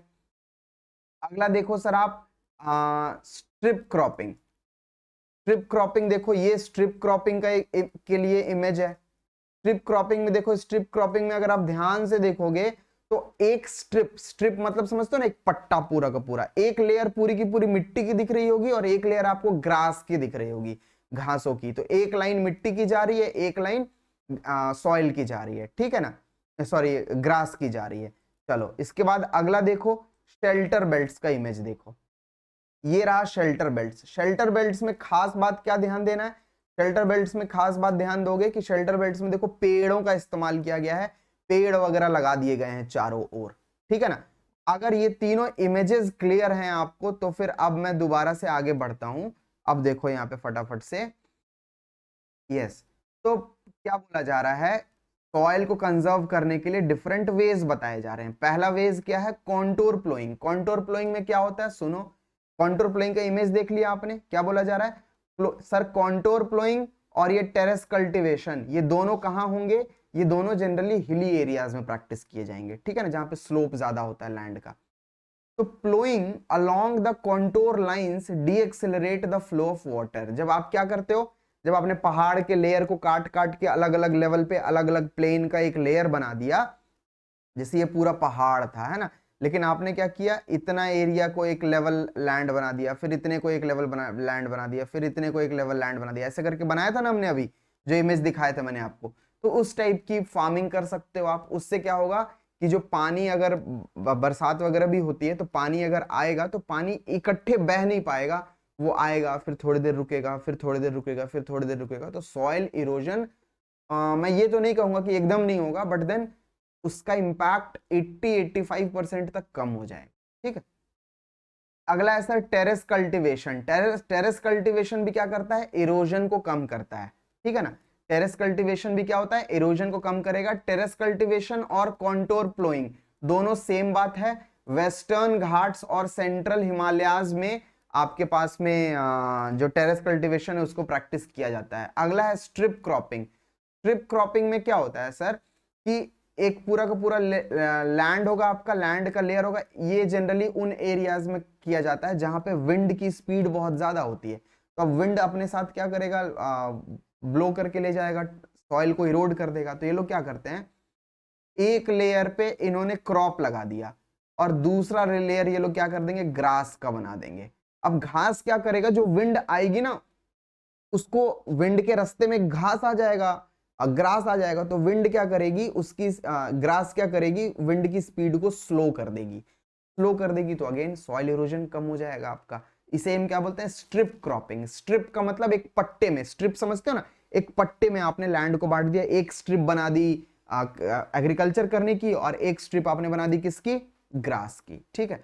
अगला है sir shelter belts. Shelter belt में क्या करते हो आप, अपने लैंड में ना या तो लाइन से रो वाइज या कॉलम वाइज आप क्या करते हो, ट्रीज को ग्रो कर देते हो, ट्री को ग्रो कर देते हो। ट्री को ग्रो करने से क्या होता है, जब किनारे किनारे पेड़ होंगे पूरे लैंड के चारों ओर, बड़े बड़े पेड़ होंगे, बीच में खाली लैंड है, बीच में आप कल्टीवेशन कर रहे हो, एग्रीकल्चर कर रहे हो, तो जो किनारे किनारे पेड़ होंगे ना सारे के सारे, चाहे वो रो के फॉर्म में हो, चाहे वो सर्कुलर फॉर्म में हो, चाहे वो कॉलम के फॉर्म में हो, किसी भी फॉर्म में करोगे, पेड़ों की जड़ें क्या करेंगी सर, सैंड ड्यून्स को या जो सॉइल है उसको ट्रैप करके रखेंगी। तो अगर थोड़ा बहुत मूवमेंट होगा भी तो वो किनारे पे जब पहुंचेंगे, यानी कि पेड़ की जड़ों के पास जब पहुंचेंगे, तो उनके पास वो मूव नहीं कर पाएंगे, क्योंकि वहां पे सरफेस काफी रफ होगा, विंड के लिए उसे फ्लो करके ले जा पाना या वाटर के लिए उसे बहा के लेके जा पाना वो आसान नहीं होगा। मैं ये बिल्कुल भी नहीं कह रहा कि इन सारे मेथड्स में सॉइल इरोजन एकदम नहीं होगा, खत्म हो जाएगा, जी नहीं, सॉइल इरोजन होगा इनमें भी, बट देन उसका इंपैक्ट 80-85% तक कम हो जाएगा, ठीक है। चलो, आई होप आपको ये सारी चीजें काफी अच्छे से समझ में आ गई होंगी। आगे बढ़ते हैं हम सर, पोटेंशियल रिसोर्सेज और डेवलप्ड रिसोर्सेज। अच्छा, ये शायद आई गेस थोड़ा ऊपर नीचे हो गया। पोटेंशियल रिसोर्सेज मैंने आपको बता दिया था, डेवलप्ड रिसोर्सेज भी मैंने आपको बता दिया है, स्टॉक भी मैंने आपको बता दिया है, रिजर्व क्या है चलो एक बार देख लो फटाफट से। शायद वो थोड़ा सा ऊपर नीचे हो गया, बट देन कोई इशू वाली बात नहीं है। अगर आप एक रिदम में लेक्चर देख रहे हो तो आपको समझ में आएगा। पोटेंशियल रिसोर्सेज उन रिसोर्सेज को कहते हैं जो कि मिल तो गए हैं लेकिन अभी भी उनका यूज नहीं किया जा रहा है, जैसे कि मैंने आपको बताया था अभी थोड़ी देर पहले, ठीक है ना। डेवलप्ड रिसोर्सेज उन रिसोर्सेज को कहते हैं जो कि सर्वे करके, उनकी क्वालिटी के बारे में पता लगा के, क्वांटिटी के बारे में पता लगा लिया है हमने और अब हम उनका यूज कर रहे हैं, ठीक है ना। स्टॉक किसे कहते हैं सर, स्टॉक का मतलब होता है कितना आपके पास स्टॉक पड़ा हुआ है, कितनी क्वांटिटी पड़ी हुई है किसी भी रिसोर्स की, सिंपली हम उसे ही स्टॉक कहेंगे, ठीक है, as simple as that. Reserves किसे कहेंगे? रिजर्व्स हम कहेंगे, reserves are the subset of stock. Subset का मतलब रिजर्व एक बड़ा कॉन्सेप्ट हो गया, ये बड़ा वाला सर्कल रिजर्व को शो कर रहा है और छोटा वाला सर्कल स्टॉक को शो कर रहा है, ठीक है ना, ये सबसेट का मतलब होता है। तो reserves are the subset of stock which can be put into use with the help of existing technical know how.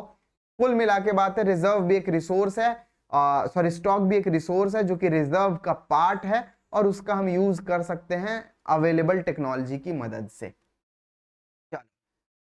मोटे मोटे तौर पे बस इतना ही जानना है, बहुत ज्यादा नहीं जानना है। जो जिन एरियाज से क्वेश्चन आएगा उनको अच्छे से पढ़ो। Soil erosion, soil conservation important topic है, हिट एरिया आएगा पेपर में क्वेश्चन, तो उसको अच्छे से जानना है आपको, ठीक है। अब बात कर लेते हैं हम अगले टॉपिक के बारे में, जो कि है हमारे पास में डेवलपमेंट ऑफ रिसोर्स। इसमें डेवलपमेंट ऑफ रिसोर्स की अगर मैं बात करूं आपसे, अगर आप ध्यान से देखें तो डेवलपमेंट ऑफ रिसोर्स में क्या है, सबसे पहले एक बात समझ लीजिए कि सर ह्यूमन बीइंग्स ने रिसोर्सेज का इतना ज़्यादा एक्सप्लॉयटेशन किया है, इतना ज़्यादा यूज़ किया है, एक्सेसिव यूज़ किया है, ओवर यूज़ किया है कि जो रिसोर्सेज हैं वो क्या हो जा रही हैं, एक तो बहुत स्पीड से, बहुत ज़्यादा स्पीड से डिप्लीट हो रही हैं, ख़त्म हो रही हैं, साथ ही साथ बहुत सारे इन्वायरमेंटल इश्यूज आ रहे हैं, इन्वायरमेंटल रिलेटेड प्रॉब्लम्स आ रहे हैं। तो इसी वजह से हमें ये टॉपिक पढ़ना है, ठीक है। तो पढ़िए इसमें क्या लिखा हुआ है, resources have been used by human beings indiscriminately and this resources have been used by human beings indiscriminately and this has led to the following major problems। क्या क्या है भैया? पहला प्रॉब्लम है depletion of resources, resources deplete हो रहे हैं, खत्म हो रहे हैं बहुत जल्दी।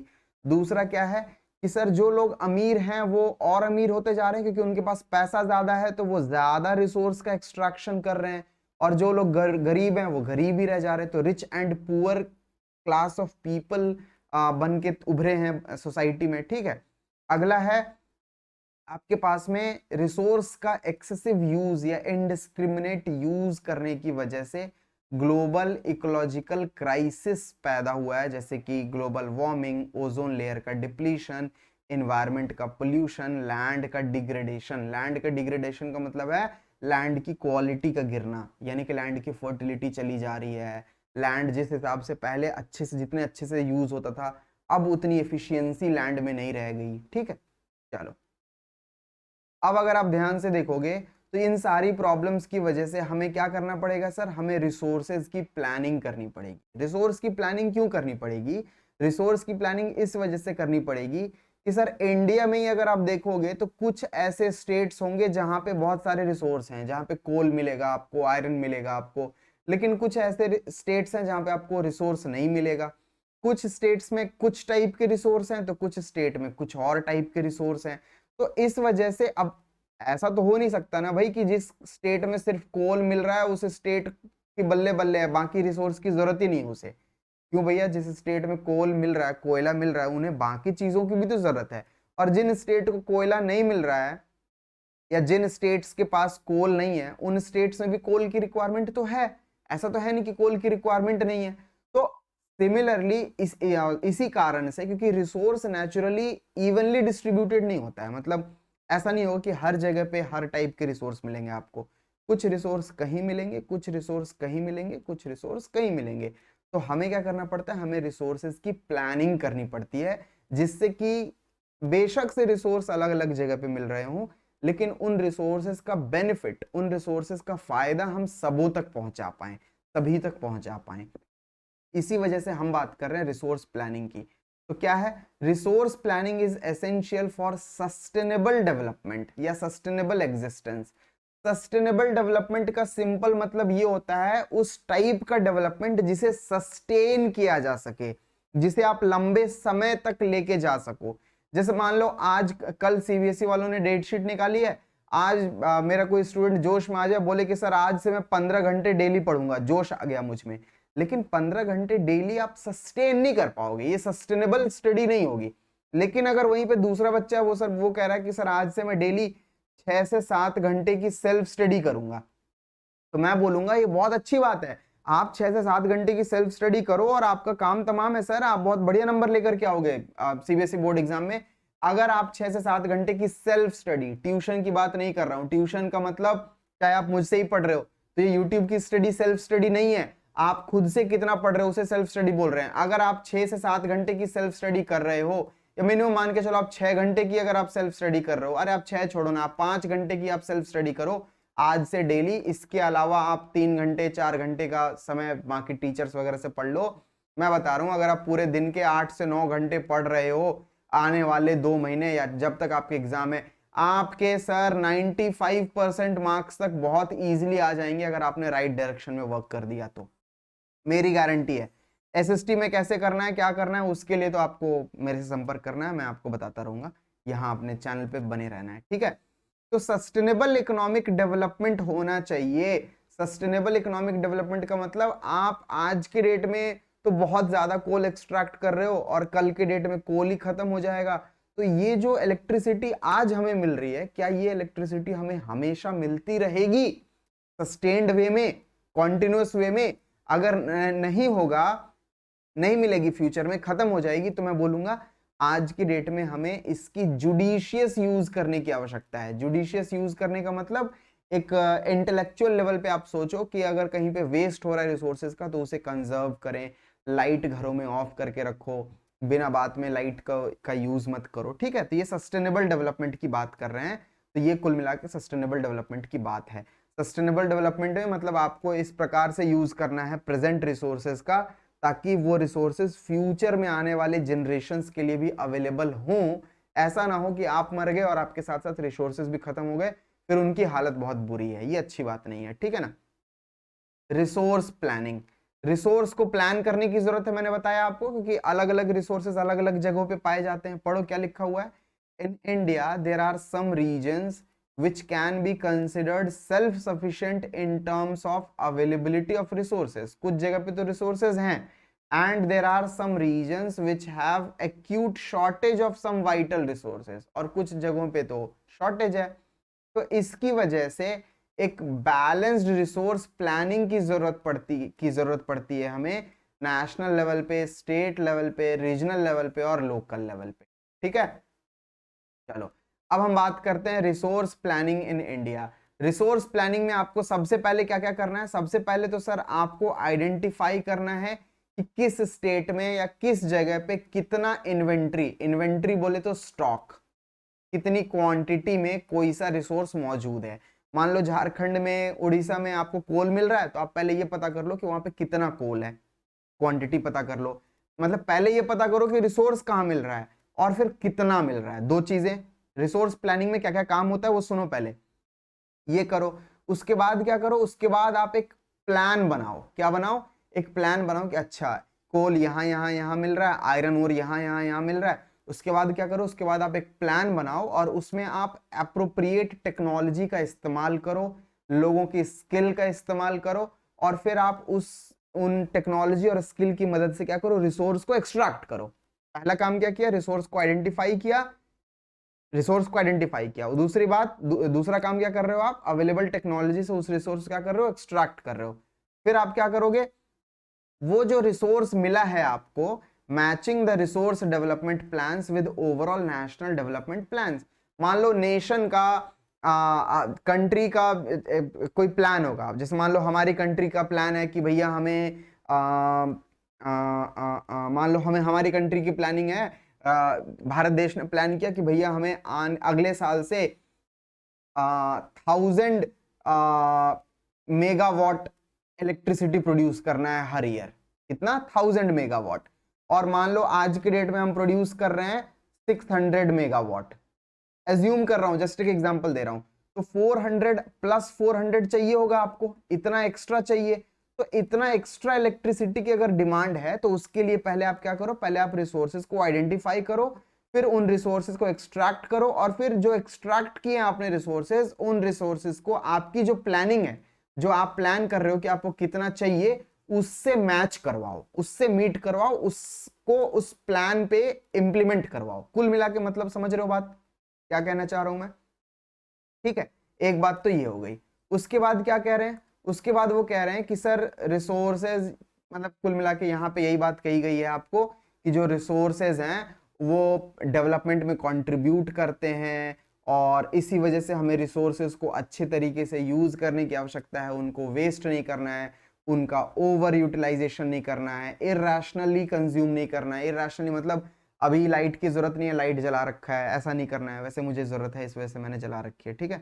चलो पता चले मुझे ही बोलने लग जाओ आप लोग, ठीक है। अब हम बात करते हैं सर, अगला टॉपिक है हमारे पास में लैंड रिसोर्सेज। सर ये जो इससे पहले जो टॉपिक पढ़ाया आपको मैंने अभी प्लानिंग की, रिसोर्स प्लानिंग की, वो भी एक इंपॉर्टेंट टॉपिक है, सब्जेक्टिव क्वेश्चन आएगा वहां से। ऑब्जेक्टिव कहां से आएगा वो मैं आपको बताऊंगा, क्वेश्चन आंसर्स करवाऊंगा मैं उसके, लेकिन सब्जेक्टिव के लिए आप ये टॉपिक्स तैयार रखोगे, इन पे क्वेश्चंस आपको तैयार करने हैं, लिख लिख के तैयार करोगे, ठीक है। लैंड रिसोर्स की अगर मैं बात करूं तो लैंड रिसोर्स पे ध्यान देना। लैंड रिसोर्स की बात करूं तो देखो यहाँ पे यस सर, प्लेन हमारे पास कितना है, प्लेन लैंड हमारे पास 43% है, माउंटेन हमारे पास 30% है, मतलब जो टोटल लैंड है, जो टोटल लैंड है पूरे वर्ल्ड में जो टोटल लैंड है उसका 43%, कितना परसेंट, 43%। अच्छा ये इंडिया का है, सॉरी इंडिया का है। इंडिया में जितना भी लैंड है उसमें 43% क्या है, प्लेन एरिया है। प्लेन एरिया का मतलब जिस एरिया में आप रह रहे हो वो सारा प्लेन एरिया कहलाएगा, ठीक है। और 30% कैसा है सर, माउंटेन एरिया, पहाड़ी एरिया है। और 27% क्या है, प्लेटू है। प्लेटू किसे कहते हैं सर, प्लेटू क्या होता है ना, आप ये समझ लो, आपको अगर मैं प्लेन और प्लेटू का अंतर बताऊं तो मैं आपको एक काम कर सकता हूं।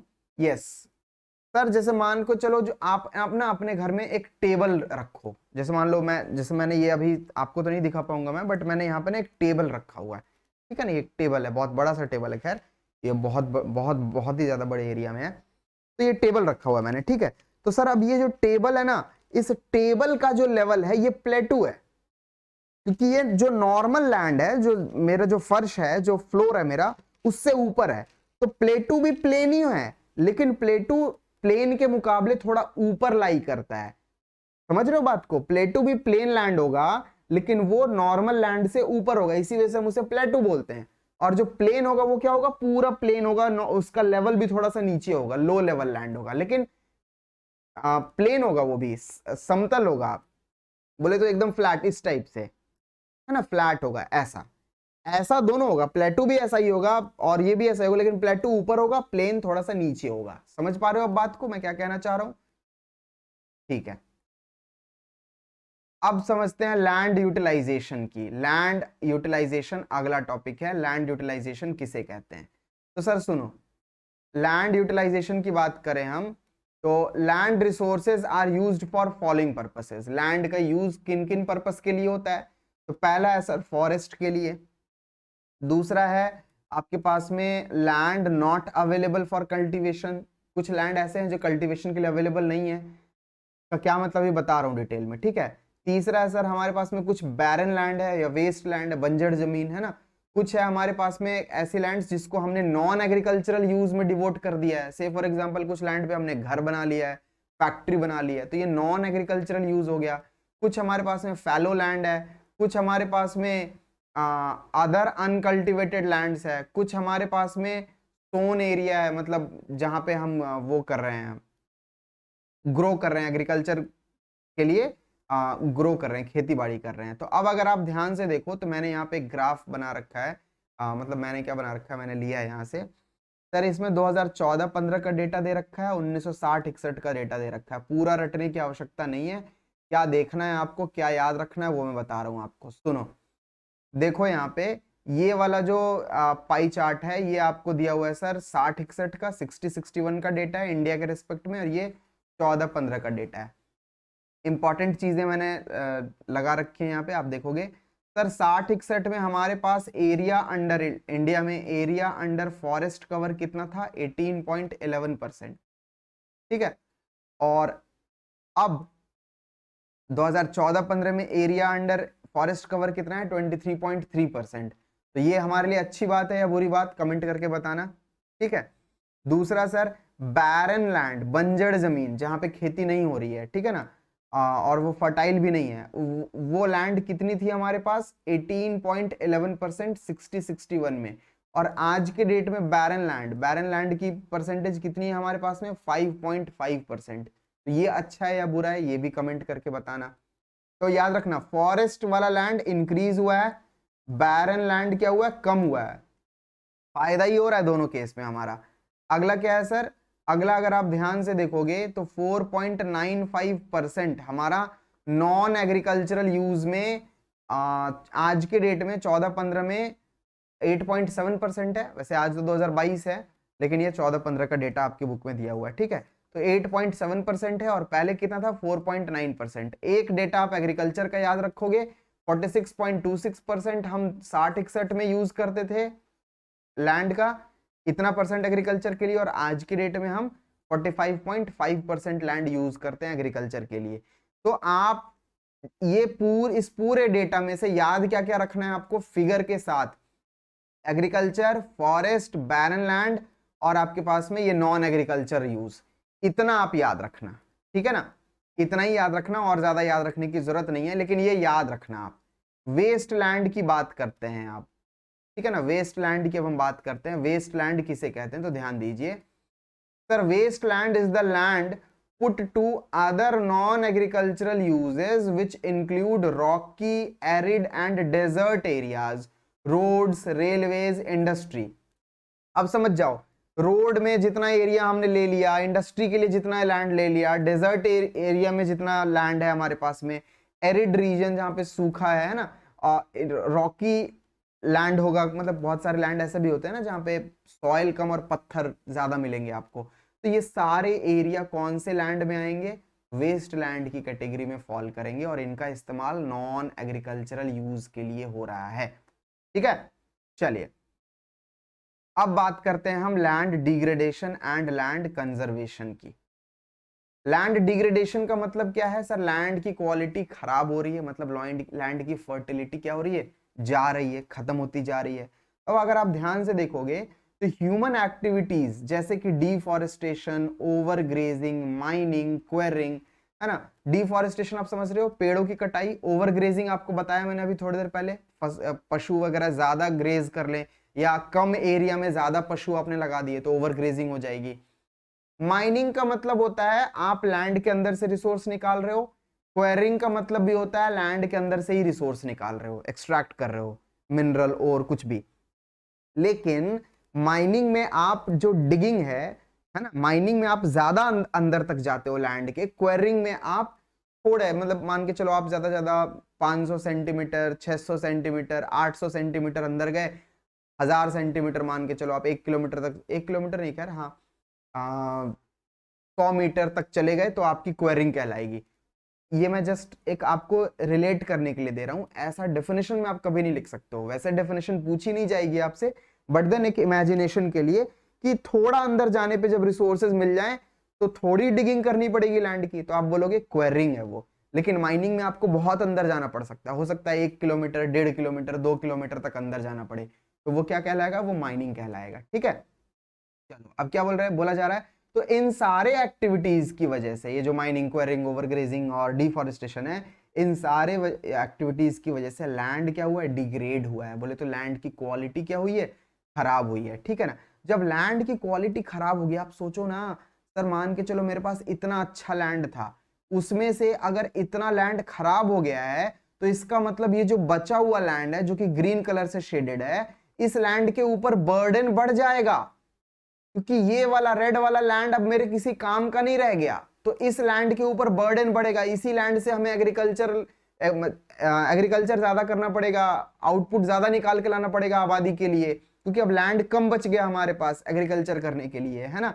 तो लैंड डिग्रेडेशन एक प्रॉब्लम है, ठीक है। लैंड डिग्रेडेशन क्या है, एक प्रॉब्लम है। वाटर पोल्यूशन भी हम करते हैं, लैंड पोल्यूशन भी हम करते हैं। इन सारी चीजों की वजह से, जो इंडस्ट्रीज से जो वेस्ट निकलते हैं उसकी वजह से वाटर पोल्यूशन हो जाता है, लैंड पोल्यूशन भी हम करते हैं। तो इन सारी चीजों की वजह से लैंड की क्वालिटी क्या हुई है, डिग्रेड हुई है, और इसे ही हम कहते हैं लैंड डिग्रेडेशन, ठीक है। लैंड डिग्रेडेशन की प्रॉब्लम को सॉल्व करने के लिए क्या क्या तरीका हो सकता है, पेड़ लगाओ, एफॉरेस्टेशन करो, ओवर ग्रेजिंग हो रही है तो उसकी प्रॉपर मैनेजमेंट करो, दूसरा शेल्टर बेल्ट्स ऑफ प्लांट लगाओ। शेल्टर बेल्ट्स अब याद करो वो क्या बताया था मैंने, पेड़ लगा दिया आपने सारे के सारे, ठीक है ना, किनारे चारों ओर। स्टेबिलाईज करो सैंड ड्यून्स को बाय ग्रोइंग थॉर्नी बुशेस। जो सैंड ड्यून्स हैं, जो मिट्टी है बेसिकली, उसको आपको पकड़ के रखना है ना भाई, जाने नहीं देना ना इधर उधर, क्योंकि वही तो फर्टाइल लैंड है, उसी की वजह से तो आप एग्रीकल्चर कर पाओगे अच्छे से। तो उनको पकड़ के रखने के लिए आप क्या करो, थॉर्नी बुशेस ग्रो करो। थॉर्नी बुशेस क्या होता है गूगल कर लेना, अब मैं एग्जैक्टली अभी यहाँ पे इमेज नहीं दिखा पाऊंगा आपको, ठीक है। लेकिन गूगल करना, मैंने बोला गूगल करना मतलब गूगल करना, गूगल करोगे तो दिमाग ऐसा खुलेगा ना, भूलोगे नहीं चीजों को, ठीक है। Control proper management of waste land, waste land का प्रॉपर मैनेजमेंट करो भाई, अच्छे से मैनेज करो, उनको मैनेज करो, यूज करो, देखो क्या उस जैसे हमने बताया आपको भी पीछे डेटा दिखाया कि वेस्ट लैंड इंडिया का कम हुआ है 60-61 और 2014-15 के मुकाबले वेस्टलैंड अब हमारा कम है। तो वेस्टलैंड कम है इसका मतलब हमने जांचा परखा चेक किया, अच्छा इस वाले वेस्टलैंड को हम यूज में ला सकते हैं, तो उसकी क्लीनिंग की गई, उसको क्वालिटी उसकी बढ़ाई गई, फिर हम उतने का यूज कर रहे हैं, ठीक है। तो वेस्टलैंड का प्रॉपर मैनेजमेंट करो। माइनिंग एक्टिविटी को कंट्रोल करो। कंट्रोल करने का मतलब ये नहीं कि खत्म कर दो, कंट्रोल करने का मतलब जितनी आवश्यकता है उतना यूज करो, ठीक है।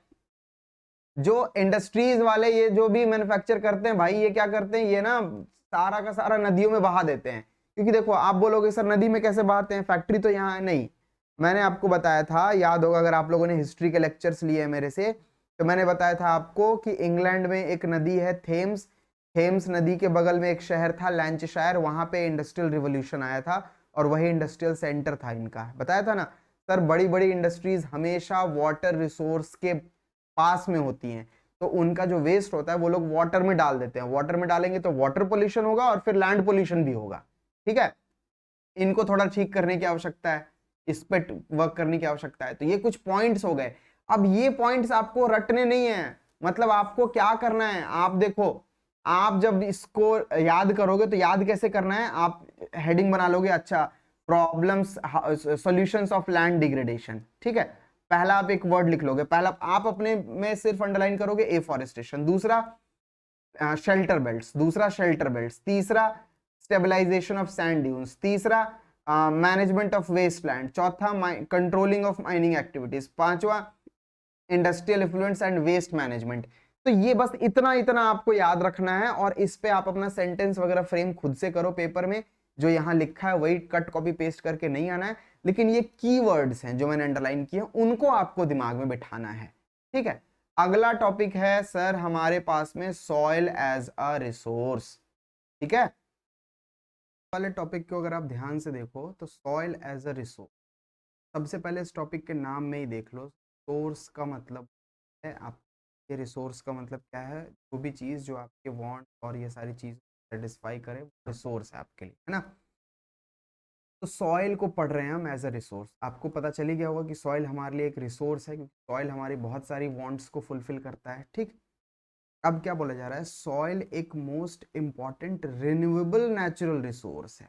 नेचुरल रिसोर्स है ये तो क्लियर है, लेकिन रिन्यूएबल क्यों कह रहे हैं इसे, रिन्यूएबल इसलिए कह रहे हैं क्योंकि मान लो अगर किसी सॉइल की फर्टिलिटी चली जाती है तो आप आर्टिफिशियल प्रोसेस के थ्रू, जैसे उसमें काउ डंग वगैरह डाल के रखो, जो कंपोस्ट वगैरह होता है वो मिक्स करते रहो, तो आप साल भर में या 1.5 साल में 2 साल में मैक्सिमम आप सॉइल की फर्टिलिटी रीगेन कर सकते हो। इसीलिए हम क्या बोल रहे हैं, इसे रिन्यूएबल नेचुरल रिसोर्स है, सॉइल एक इंपॉर्टेंट रिन्यूएबल नेचुरल रिसोर्स है। फिर क्या कह रहे हैं, फिर कह रहे हैं कि सॉइल एक मीडियम है जिसके थ्रू प्लांट ग्रो होते हैं, और सॉइल क्या करता है, soil different types of living organism को की लाइफ को सपोर्ट करता है अर्थ पे, ठीक। हमारी लाइफ भी किस पे डिपेंडेंट है, सॉइल पे डिपेंडेंट है ना। लेकिन एक इंपॉर्टेंट बात आप ध्यान दोगे, मिलियंस ऑफ ईयर्स लग जाते हैं सॉइल के लेयर को फ्यू सेंटीमीटर डेप्थ तक ग्रो होने में। देखो जैसे मान के चलो मैं आपको एक ये इमेज बनाऊं, ठीक है, ये एक मैं ड्राइंग ले रहा हूँ, ठीक है। मान लो ये सर डेप्थ है 20 सेंटीमीटर, 20 सेंटीमीटर, हाँ 20 सेंटीमीटर डेप्थ है। और मान लेता हूँ यही वो लैंड है, यही वो पार्ट है सॉइल का जिसमें सारे न्यूट्रिएंट्स मौजूद हैं, सारे इंपॉर्टेंट पार्टिकल्स मौजूद हैं जिसके थ्रू क्रॉप्स वगैरह ग्रो होते हैं। इसके ऊपर क्या होता है, इसके ऊपर थोड़े बड़े बड़े पार्टिकल्स होंगे। अब मान लो किसी कारण से ये वाला लेयर हट गया, तो अब ये बच गया, सर इस लेयर को ऊपर वाले लेयर के जैसा बनने में कितना ईयर बता रही है, मिलियंस ऑफ ईयर्स बता रहे हैं, ये लग जाता है, ये बात वो कहना है, ठीक है। Various forces of nature such as change in temperature, temperature change होता है, गर्मियां आती हैं, सर्दियां आती हैं, वर्षा होती है, हवाएं चलती हैं, इन सारी चीजों की वजह से ये जो पार्टिकल्स है ना बड़े बड़े वाले, ये डिकम्पोज होते हैं धीरे धीरे और ऊपर वाले लेयर के जैसा बनते हैं। पढ़ो क्या लिखा हुआ है, various forces of nature such as change in temperature, actions of running water, wind and glaciers, activities of decomposers, decomposers मतलब बैक्टीरिया वगैरह की बात की जा रही है, ठीक है ना, activities of decomposers contribute to the formation of soil। ये एक इंपॉर्टेंट बात है, इसको दिमाग में रखोगे। सर पेरेंट रॉक और बेड रॉक, सर अलग अलग सॉइल अलग अलग रॉक से बने हुए होते हैं, कुछ सॉइल मेटामॉर्फस रॉक से बनेंगे, कुछ सॉइल इग्नियस रॉक से बने हुए होते हैं। जैसे अब मान लो दिल्ली की जमीन है, अब दिल्ली की जमीन में जिस टाइप का रॉक पाया जाएगा उसी रॉक से तो वो सॉइल बनेगा ना, तो वो सॉइल एक स्पेसिफिक नेचर का होगा, ठीक है ना। तो उससे रिलेटेड पॉइंट है वो, क्या कह रहे हैं वो, पेरेंट रॉक और bed rock, climate, vegetation and other forms of life and time are important factors in the formation of soil, and these factors decide or determine the quality of the soil, the type of the soil। Sir मान लो दिल्ली में igneous rock है, मान ले रहे हैं दिल्ली में igneous rock है, और सेम इग्नियस रॉक आप मान लो किसी पोलार रीजन में जहां पे बहुत टेम्परेचर लो है, तो यहाँ पे दिल्ली में टेम्परेचर हाई है और यहाँ पे टेम्परेचर बहुत लो है, दोनों जगह पे सेम रॉक है, लेकिन फिर भी यहाँ के सॉइल का जो कॉम्पोजिशन होगा वो अलग होगा, और यहाँ के सॉइल का जो नेचर होगा, जो कॉम्पोजिशन होगा वो अलग हो जाएगा, क्योंकि यहाँ वाला इग्नियस रॉक, दिल्ली वाला इग्नियस रॉक अलग क्लाइमेटिक कंपोजिशन में, अलग क्लाइमेटिक सिचुएशन में एक्सपोज किया गया है, और पोलर रीजन वाला जो रॉक है वो अलग क्लाइमेटिक कंपोजिशन में एक्सपोज किया गया है। बहुत सारी सिमिलैरिटीज होंगी दोनों के सॉइल में, लेकिन बहुत सारे डिफरेंसेस भी होंगे, ठीक है। सर ऑर्गेनिक चेंजेस और केमिकल चेंजेस भी सॉइल के फॉर्मेशन में इंपॉर्टेंट रोल प्ले करते हैं। केमिकल चेंजेस मतलब जो केमिकल पार्टिकल्स मौजूद होते हैं, केमिकल सब्सटेंसेस मौजूद होते हैं सॉइल में, है ना, नाइट्रोजन होता है, बहुत सारी चीजें होती हैं। ऑर्गेनिक चेंजेस, ऑर्गेनिक का मतलब ह्यूमस वगैरह और कुछ इनऑर्गेनिक मटेरियल भी मौजूद होते हैं सॉइल में। ये सारे फैक्टर्स, ये 1 2 3 4, ये सारे फैक्टर्स मिलकर के सॉइल के फॉर्मेशन में हेल्प करते हैं। इनको रट लेना है। क्या क्या रटना है? सबसे पहले तो आपको याद रखना है कि temperature, running water, wind and glacier, decomposer की एक्टिविटीज, ये फॉर्मेशन ऑफ सॉइल में रोल प्ले करते हैं। बेड रॉक, पेरेंट रॉक या बेड रॉक, है ना, कौन सा रॉक है जमीन के नीचे वो डिसाइड करेगा कि सॉइल किस टाइप का होगा। क्लाइमेट क्या है इस जमीन के ऊपर, वो डिसाइड करेगा कि टेम्परेचर कैसा होगा। वेजिटेशन डिसाइड करेगा, अदर फॉर्म्स ऑफ लाइफ, ब्ला ब्ला चीजें मैंने आपको बता दी यहाँ, ठीक है। अब हम बात करते हैं क्लासिफिकेशन ऑफ सॉइल्स के बारे में। तो क्लासिफिकेशन ऑफ सॉइल्स की अगर मैं बात करूं तो सबसे पहला सॉइल जो आपको पढ़ना है वो है आपके पास में एलुवियल सॉइल। कौन सा सॉइल? एलुवियल सॉइल, ठीक है। तो सबसे पहले आप यहां देखो, इंडिया में, हम इंडिया के रिस्पेक्ट में पढ़ रहे हैं, तो ये इंडिया का इमेज रहा। तो मैं थोड़ा सा, यस, अब वो स्क्रीन पे आ जाएगा पूरा, अब वो स्क्रीन पे पूरा आ जाएगा, ठीक है। अब देखो अगर आप ध्यान से, तो ये देख रहे हो यहाँ पे लिखा हुआ है एलुवियल, और इसका शेड देखो कैसा है।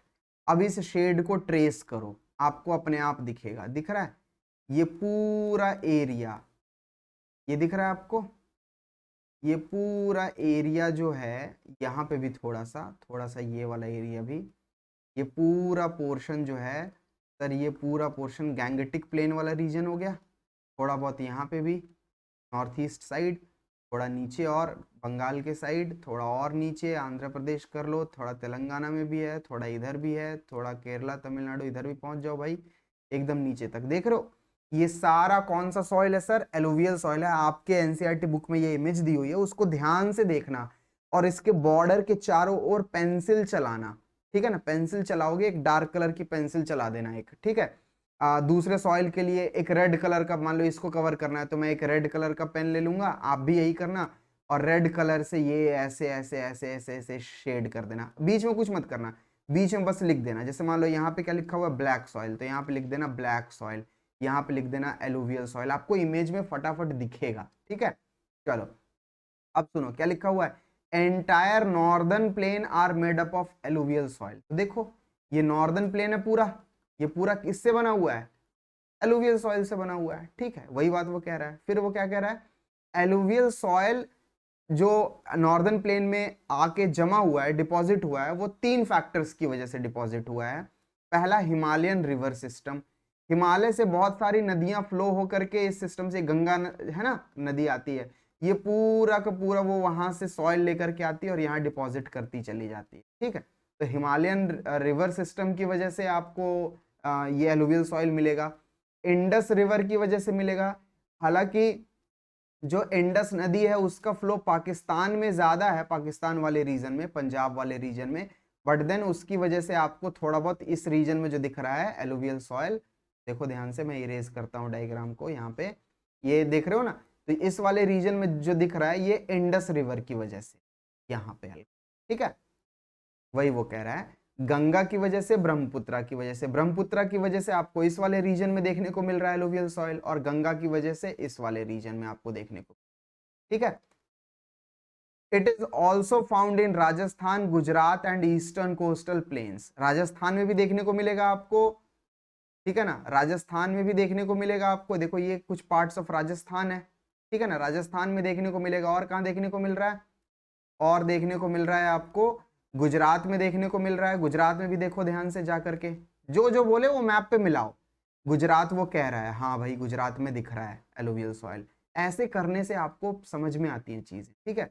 ईस्टर्न कोस्टल प्लेन्स में भी देखने को मिल रहा है, हाँ देखो ईस्टर्न में, और ये कोस्टल प्लेन्स में भी दिख रहा है आपको, ईस्टर्न कोस्टल प्लेन्स में, ठीक है ना, ये दिख रहा है। जो ईस्टर्न कोस्टल प्लेन्स में आपको दिख रहा है वहां पे सर नदी कौन कौन सी है, महानदी, गोदावरी और कृष्णा और कावेरी, MGKK, महानदी, गोदावरी, कृष्णा, कावेरी, ठीक है ना। ये याद रखना आप, शॉर्ट फॉर्म इसका MGKK, महानदी, गोदावरी, कृष्णा, कावेरी। इनकी वजह से आपको इस वाले बेल्ट में आपको जो देखने को मिल रहा है उसका रोल यहाँ इधर है। महानदी वगैरह देखोगे मैप में तो यहाँ से आपको दिखेंगी आती हुई, ठीक है।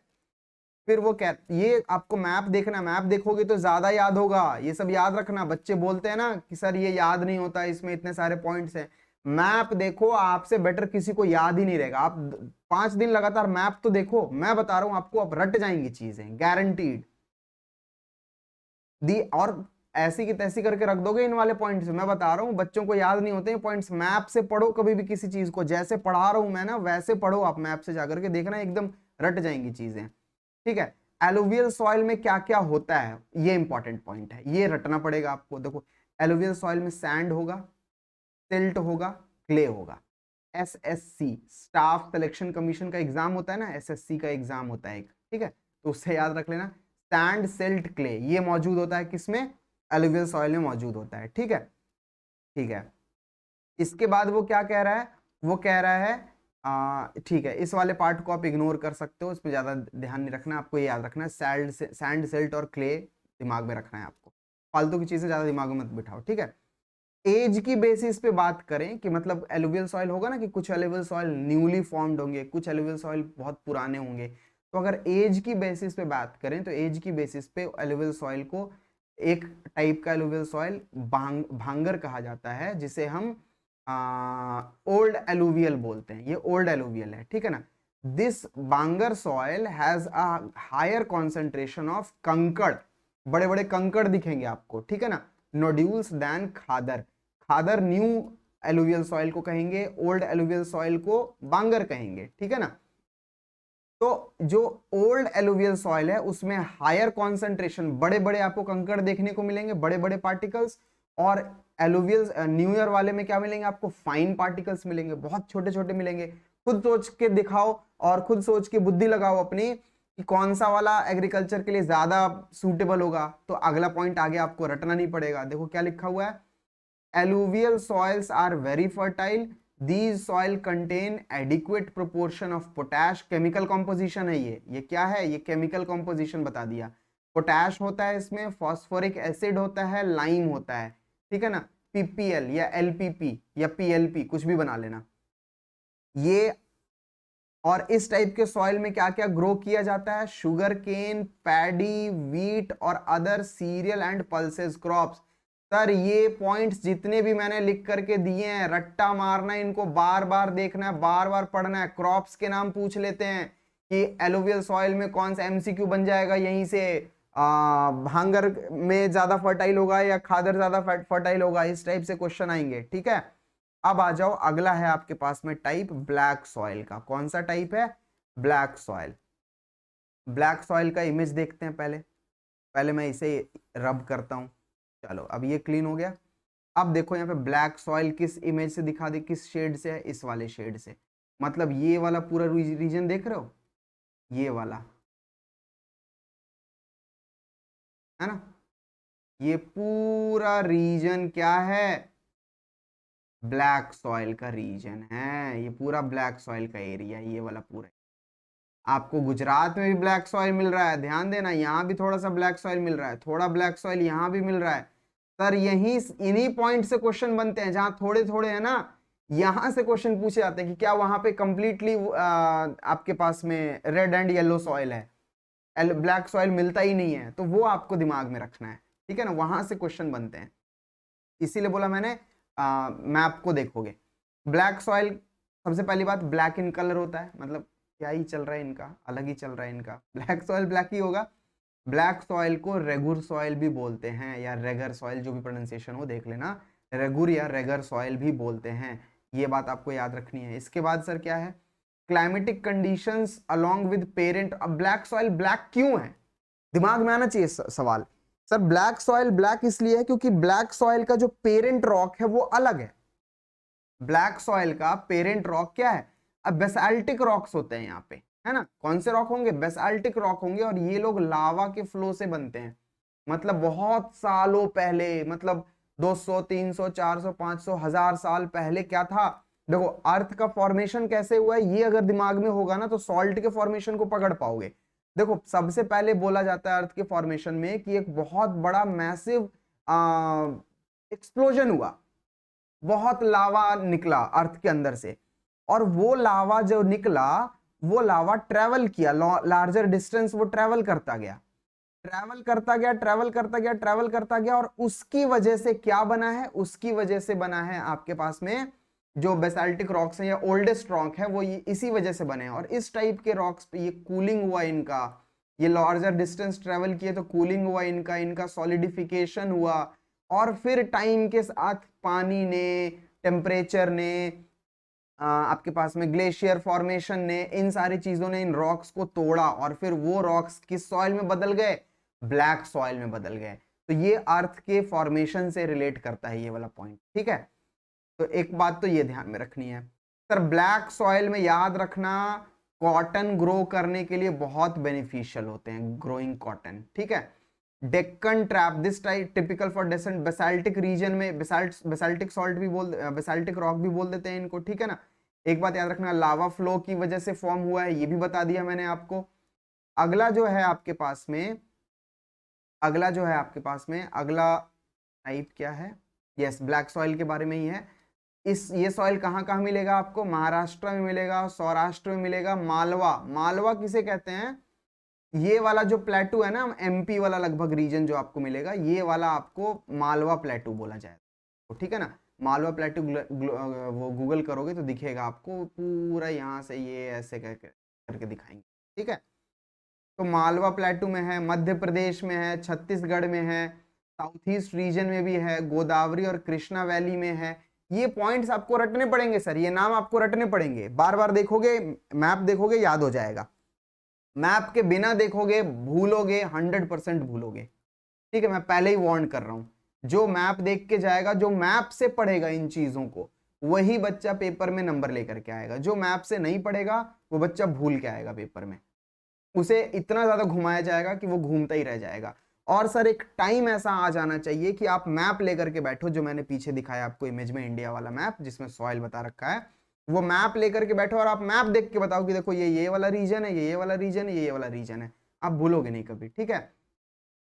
सर ब्लैक सॉइल ये बहुत फाइन क्लेई मटेरियल से बने हुए होते हैं, और ब्लैक सॉइल में के अंदर मॉइस्चर को होल्ड करने की कैपेसिटी बहुत ज्यादा होती है बाकी सॉइल्स के मुकाबले। न्यूट्रिएंट्स में ये लोग रिच होते हैं। इसका केमिकल कंपोजिशन देख लो, कैल्शियम कार्बोनेट होता है इनमें, इनमें मैग्नीशियम मिलेगा, पोटैश और लाइम मिलेगा। तो एक कॉमन पॉइंट्स भी बनाना कि black soil, alluvial soil, red and yellow soil, common कौन कौन सा है, तो कॉमन बना लेना कि कॉमन एलिमेंट्स तो सब में ये है, ठीक है। फिर नॉन कॉमन बनाना कि लिख देना यहाँ पे नॉन कॉमन एलिमेंट्स, यहाँ लिख देना कॉमन एलिमेंट्स, ठीक है। कॉमन एलिमेंट्स में बता देना इसमें पोटैश है, इसमें पोटैश है, अगर जो भी होगा। फिर नॉन कॉमन लिख देना, और याद नॉन कॉमन वालों को करना, और कॉमन वालों को एक बार देख लोगे तो पता चल जाएगा कि ये तो सब में है। जो कॉमन नहीं है उनको अच्छे से याद रखना। ये याद करने के मैं आपको तरीके बता रहा हूं, ठीक है। आगे पढ़ो। This soil is sticky when wet, जब गीला होगा तो स्टिकी होगा। अब ये रटने वाली बात तो है नहीं, कॉमन सेंस लगाओ, हर चीज रटी नहीं जाती है। जब गीला होगा तो स्टिकी होगा, ठीक है। एंड डिफिकल्ट टू वर्क, और जब स्टिकी होगा तो उस सॉइल में काम करना बहुत डिफिकल्ट हो जाएगा, ठीक है ना। ये सारी चीजें आपको दिमाग में रखनी है। रेड एंड एलुवियल सॉइल पे आओ फटाफट से। देखो जिसमें जितना पढ़ना है और जितना इंपॉर्टेंट है मैं वो बता रहा हूं आपको, उतना ही करना है आपको। इसके अलावा आपको डायरेक्ट फोकस करना है क्वेश्चन पे। सर अगर कुछ छोड़ देंगे तो पेपर में से आ गया, पेपर में आ गया सवाल, तो अरे नहीं आएगा। मैं बता रहा हूं आपको, जहां से आएगा वो मैं करवा रहा हूं आपको, आप टेंशन मत लो, ठीक है। रेड एंड येलो सॉइल, तो पहले आप फटाफट से अगेन इमेज में जाओ, देखो रेड एंड येलो सॉइल कैसा है। रेड वाला ये दिख रहा है, ये पूरा रीजन, ये पूरा रेड एंड येलो सॉइल है। तो देख लो कहाँ कहाँ है, साफ साफ दिख रहा होगा, ठीक है ना। ये इमेज छप जानी चाहिए, आंख बंद करो तो ये इमेज दिमाग में आई कि अच्छा वहां ये था, वहां ये था, वहां। ऐसा जिस दिन हो गया, और इसके लिए आपको ज्यादा नहीं 1 हफ्ता 10 दिन प्रैक्टिस करना पड़ेगा। और सर आप ये इस चीज के लिए करोगे, आपको बाकी के ज्योग्राफी चैप्टर्स में भी फायदा मिलेगा, इसलिए बार बार बोल रहा हूं। और मैं बोल रहा हूं तो मैं बहुत इंपॉर्टेंट होगी बात जब भी मैं बोल रहा हूं, ठीक है। चलो, this type of soil develops on crystalline igneous rocks, याद रखना है। ये सॉइल का बेड रॉक क्या हो गया, इग्नियस रॉक हो गया, ठीक है, ये याद रखना है। रेड एंड येलो सॉइल किस रॉक से बनता है, तो इस वाले रॉक से बनता है। कौन कौन से रीजन में बता रखा है, ठीक है।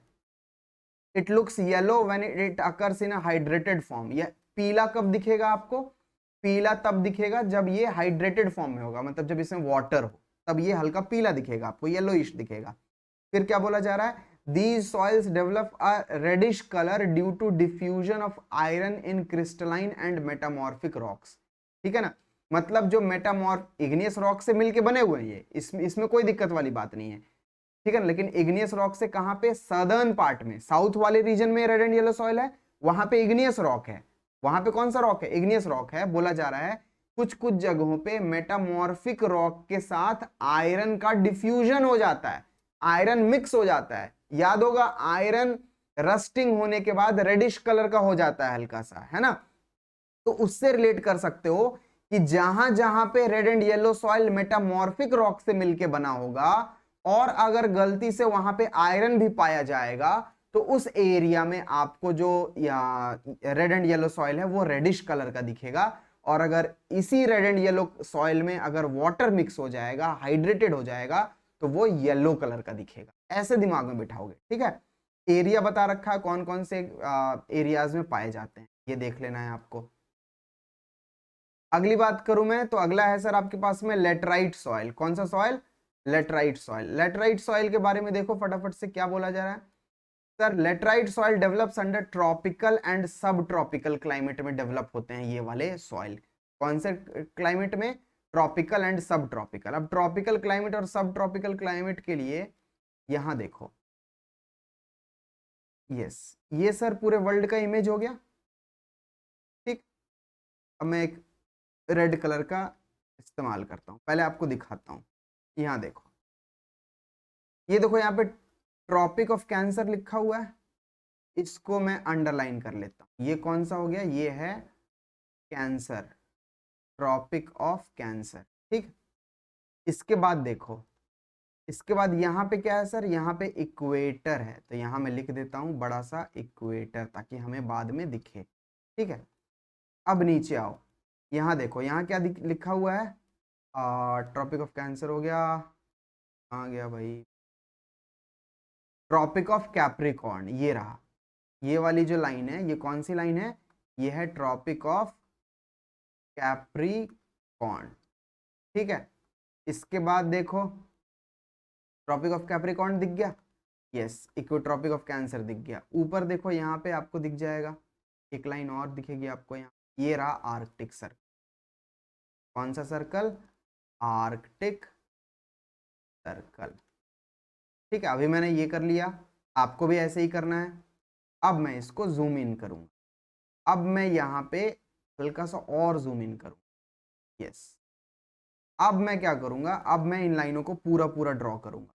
देखो रफली ये वाली लाइन बनेगी किसकी, ट्रॉपिक ऑफ कैप्रिकॉर्न की, ये कैप्रिकॉर्न वाली लाइन। ठीक है, फटाफट से इक्वेटर को पकड़ लो, ये रहा इक्वेटर, ये इक्वेटर है, ई क्यू इक्वेटर, इस लाइन को पकड़, ये ट्रॉपिक ऑफ कैंसर है, यहाँ कैंसर को पकड़ लो। ठीक है, ऐसे लाइन ड्रॉ कर लो। ये आर्कटिक सर्कल है, इस लाइन को पकड़ लो और यहाँ ऐसे ड्रॉ कर लो स्ट्रेट लाइन।